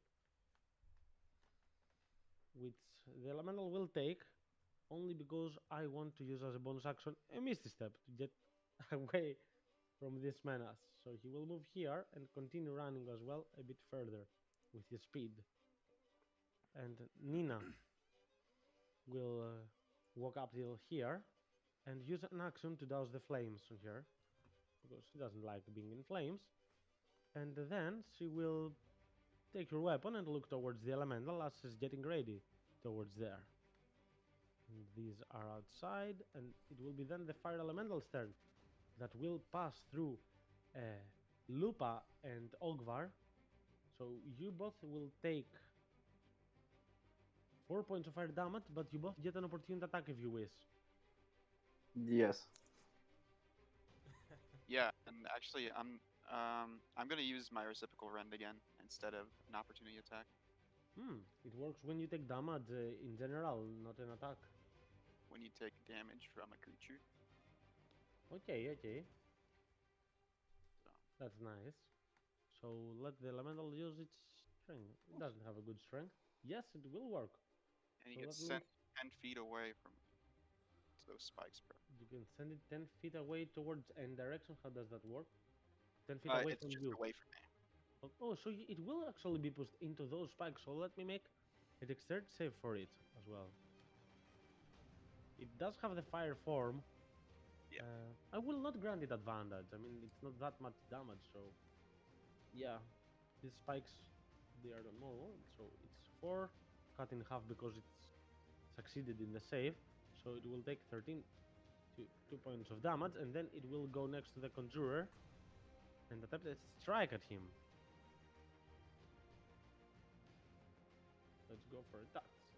And the conjurer will be down for the time being at least.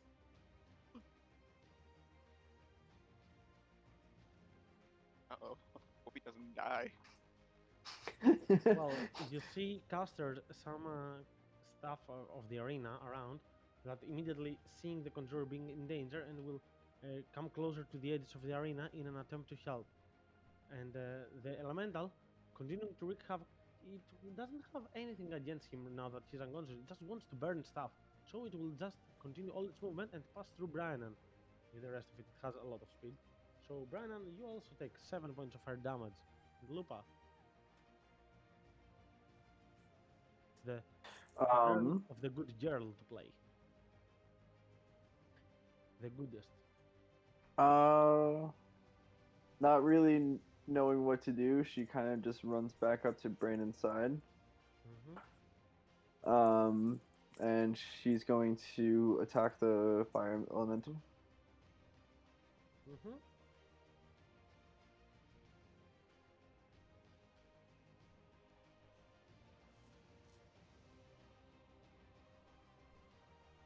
me one moment.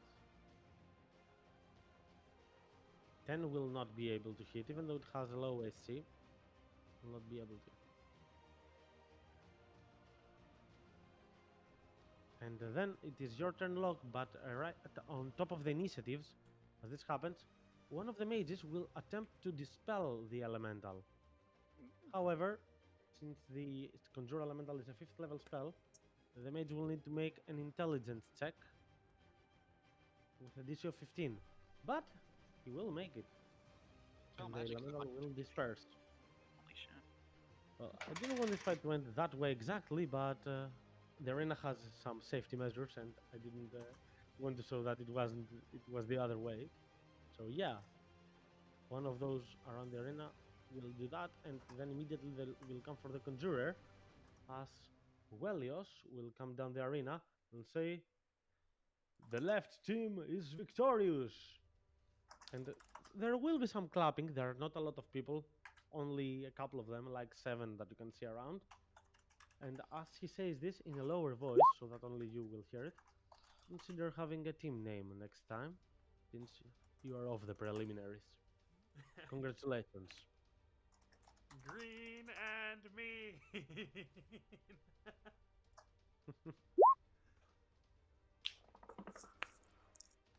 No, fair point there.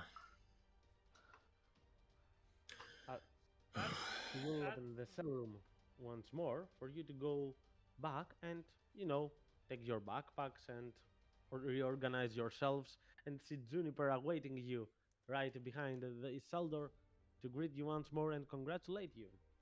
That fire thing totally sucked, you guys. It was like really inconvenient and painful. I wasn't really.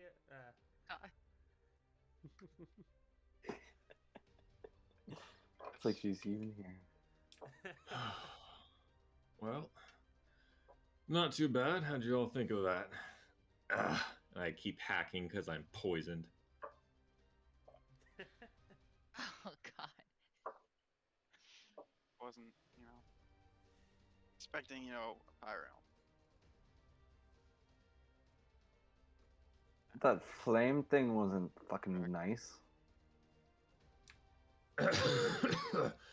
No, it really wasn't, but Water or something? well, something bigger than water, I can tell you. That thing having a change of heart toward the end helped out a lot, though. I'll say it, that thing almost knocked me back into that fucking blender of a world. That one mage. Yes. That one mage who exploded himself was a pretty sore loser, wasn't he, Locke? Well, I don't think I've ever literally stood inside of an explosion. I'd rather not do that again. Oh, totally. I keep changing the accent. I don't know why. That's what she gets for not being here. Like Valley Girl accent. You're poisoned, right? Yes. Okay, she'll pat you on the back and be like, "It's okay." And cast Lesser Restoration on you. Soft kitty, warm kitty, little.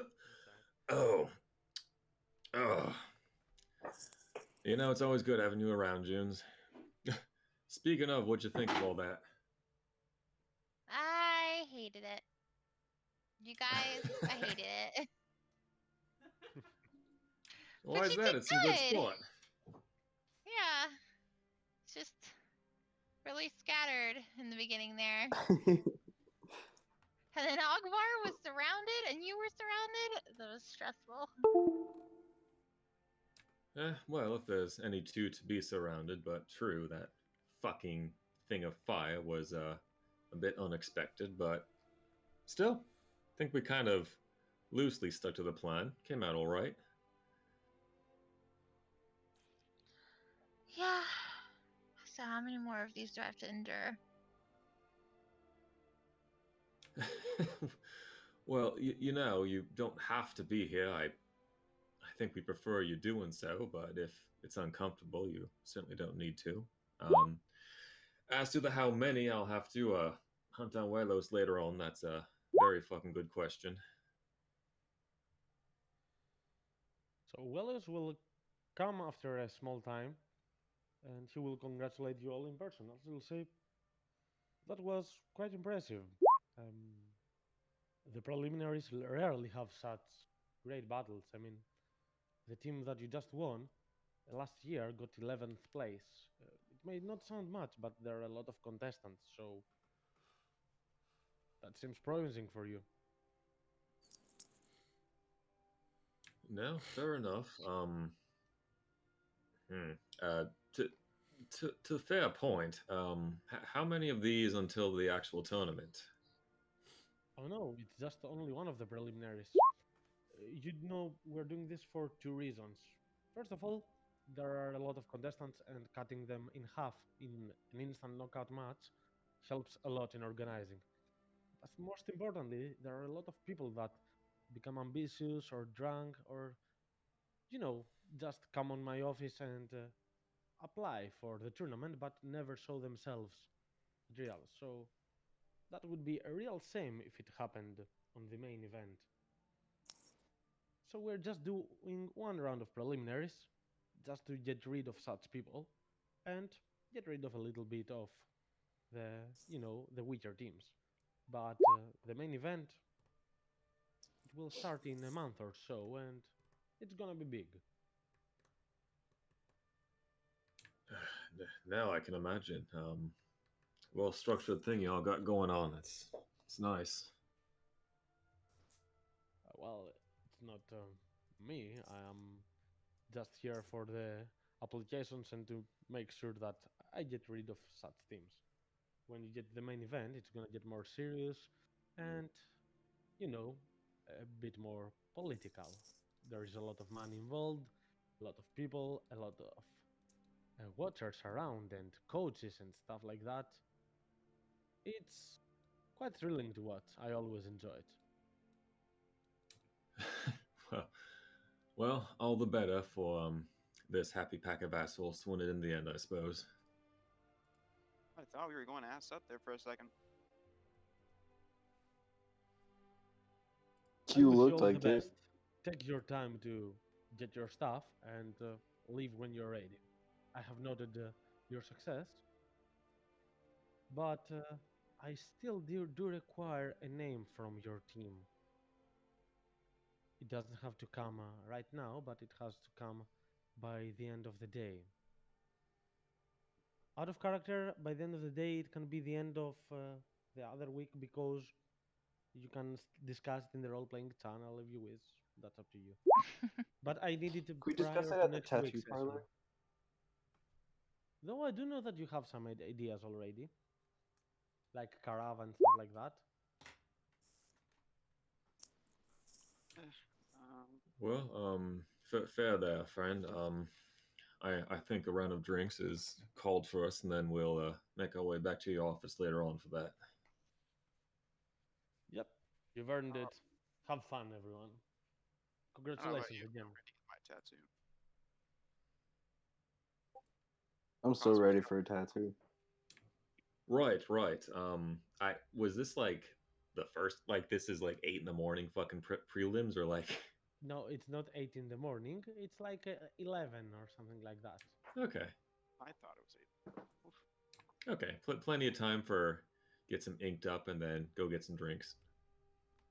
I'd recommend you just go for some drinks right now, not as well as your DM, because Nina might also be interested in inks and she was not here today, so I want her to get a glimpse of that in the beginning of next session, in case she wants anything done. So we can start from there with all your orders of tattoos, as she can see and browse through anything that she might want as well.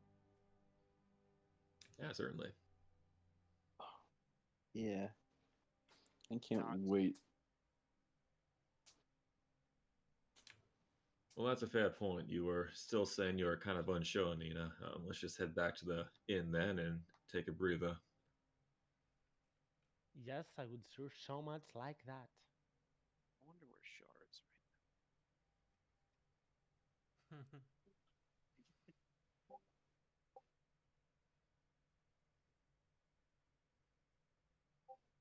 All right. So, what will you name your team?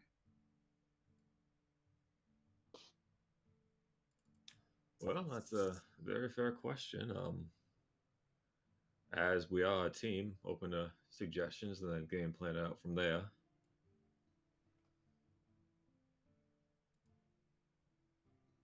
Mm, I don't know. What would you even name something? Slot Slayers is good. Yeah, been a while since we've slayed a slot. To be fair, I don't know something that something that really speaks to the mess of a group that we are. Really,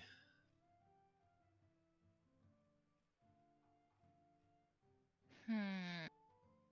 Hmm. Brayden is kind of like rocking, like on the back, like on the back two legs of the chair, kind of like rocking back and forth, looking at the ceiling, like thinking of what he can possibly add to the group, name of the group. As you say all this and kind of start relaxing, the bartender will come for a moment and looking at you all, he will see the tattoos that you've done, Juniper, Char, and he'll say, huh, matching tattoos, huh? Shards is hidden under her Ah. glove. Ah, it's hidden. It's okay. So it will just comment on Juniper's and say, that's from Savons. You are a person of culture, I can say. Yeah, absolutely. Nice, nice. I really approve of that guy. And he will point on his very big arm, showing some of his muscles, but mostly some of the tattoos that he's done. I have done several of these on him. He's a really good artist.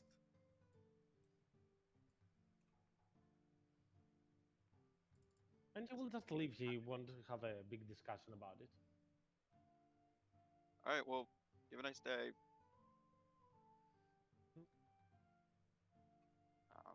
Ogvar will take off from his belt the mask and hand it to Juniper. She said that he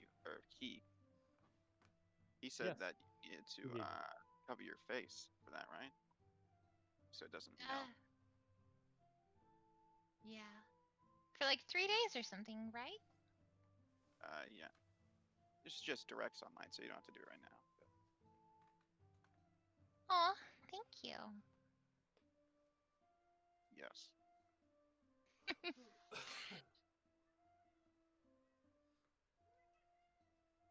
Mm. Well, I like the Mhm. Hateful Eight.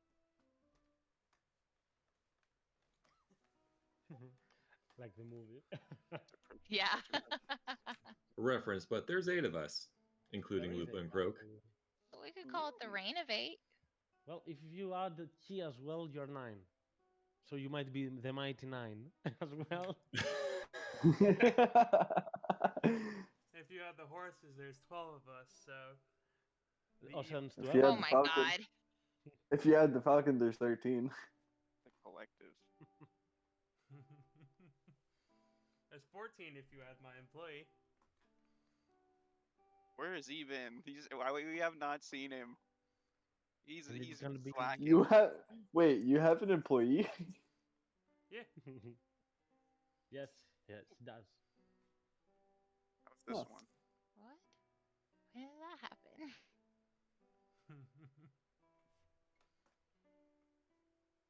Oof, true.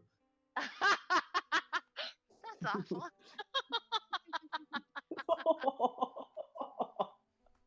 Yes, correct.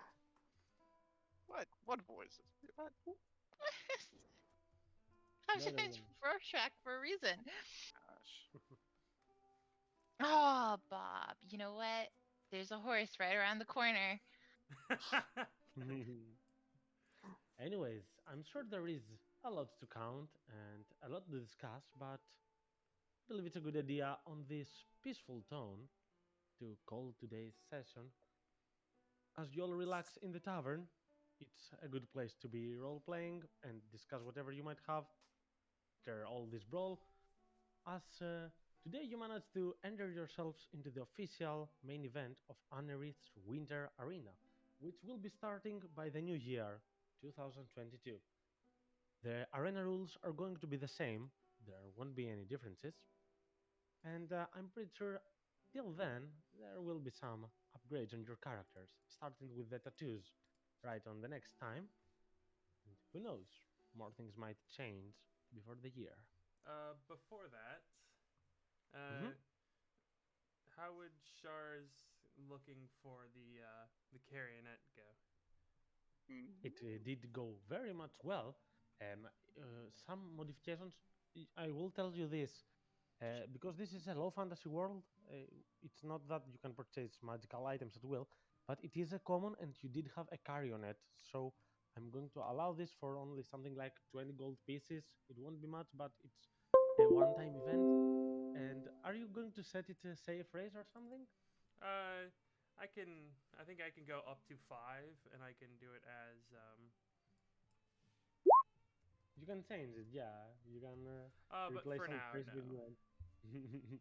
It would be fun. So, do you want to describe it that I can go to the others? You guys, as you find Char again, as we all meet back up in that fucking cat. I let you back in my room, and this is how you fucking repay. All right. I'm sorry. You guys see Char just has the little talking doll, like the carionet that nearly killed Juniper in the thing. It's wearing a little blue sundress, and that's the only difference you see about it. It's just hanging from her waist. Constantly talking or just periodically? No, you can basically you can say if X happens, it says X.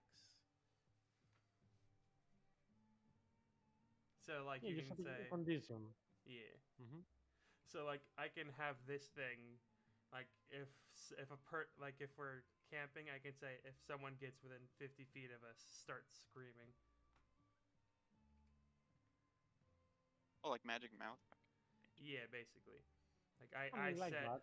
yeah I set X thing, and then if that happens, it doesn't all have to be the same thing. I can have it like different things. Like I can have it like the laughter of children, but it has to be like a noise that is recorded. So the Are you next gonna time get we fight, I'm going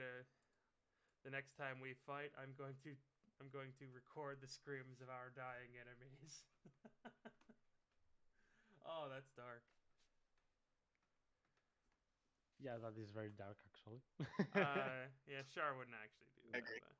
She's gonna keep it in her pack and say if you see if there's a hand that goes into it, start screaming. I'm sure you can find a lot of different approaches to it, and Yeah. it's what will be nice. Yeah, you can change it in the future, so feel free to. BG. You All right. said something about Mm-hmm. rib canes. The rib canes from the rhino. Yes. Is that still like 10 gold? I Did, think you did, said. did I value it as such last time? Because I don't Ugh, remember the notes of that. it was in the chat. But yeah, It was it should 10 be gold here apiece. still. Yes, that is correct. Do we want to get rib canes and RP? Yes. I mean, do we want to? I mean, Juniper wants to. Are you just making a cane out of your rhino? Yeah, basically. Uh, One of the Okay. ribs they Explain tore it to us out. in Yeah. character. I mean, if you want to do so, who am I to say no? I'm the DM. I could say no, but I won't say no.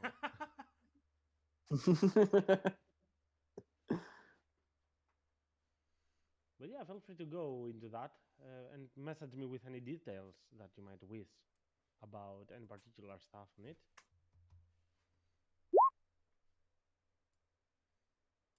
I was But, just staring at the 5 rib bones hanging out of Juniper's back pocket. Oh, bad. Wait, why would they be hanging out of my back pocket? I don't know. Where else is she gonna put them? I don't know. You guys stole everything from me last time. Oh yeah, that's true. Well, I gave it to you in the prison cell, so. I mean, in her You're Mhm. smart. backpack, You want me to maybe? carry it? I can carry the rib bones because that's what I'm here for. Well, there you go. So you have them. Oh my lord. How many rib bones do we have, Juniper? Oh, we only had 2. I thought I only took 2. Okay. I just wanted one for Locke and one for Ogvar. Oh, so inclusive. Oh my god. So inclusive, thank you. Look, I'll go to the store before we come to this tavern. Alright, well I guess that's what the RP is gonna consist of. Just rib Mhm. bones and more rib bones. Well, for me, And then Nina about tattoos. well, some strange additions just came this week. Hmm? You have matching tattoos, a matching doll. Oh, are they matching? I mean, it's the same tattoo. Siren Ah. Juniper. Yeah. I'm dumb. Sorry. Rorschach, huh? Anyways, so guys, I'm gonna be leaving you now. Have a good week, everyone, and message me if you need anything. All right? Of course. Mhm. Yeah. Bye. Sounds good. See ya. While the doll is within 5 feet of you, you can spend a short rest telling it up to 6 phrases, none of which can be more than 6 words long, and set an observable condition under which the doll speaks each phrase.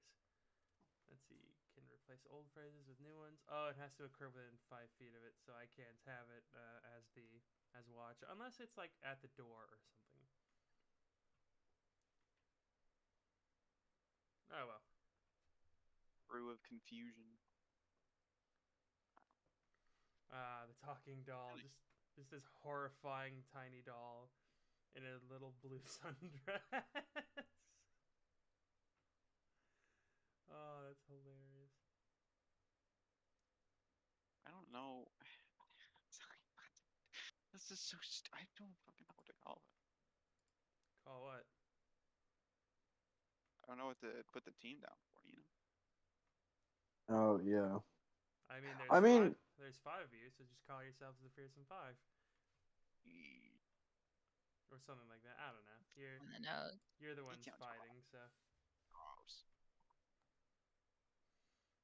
I don't know. Alrighty then. I'm gonna go ahead and end the stream now. See you later, got people of the stream. Have a lovely day. Bye, stream.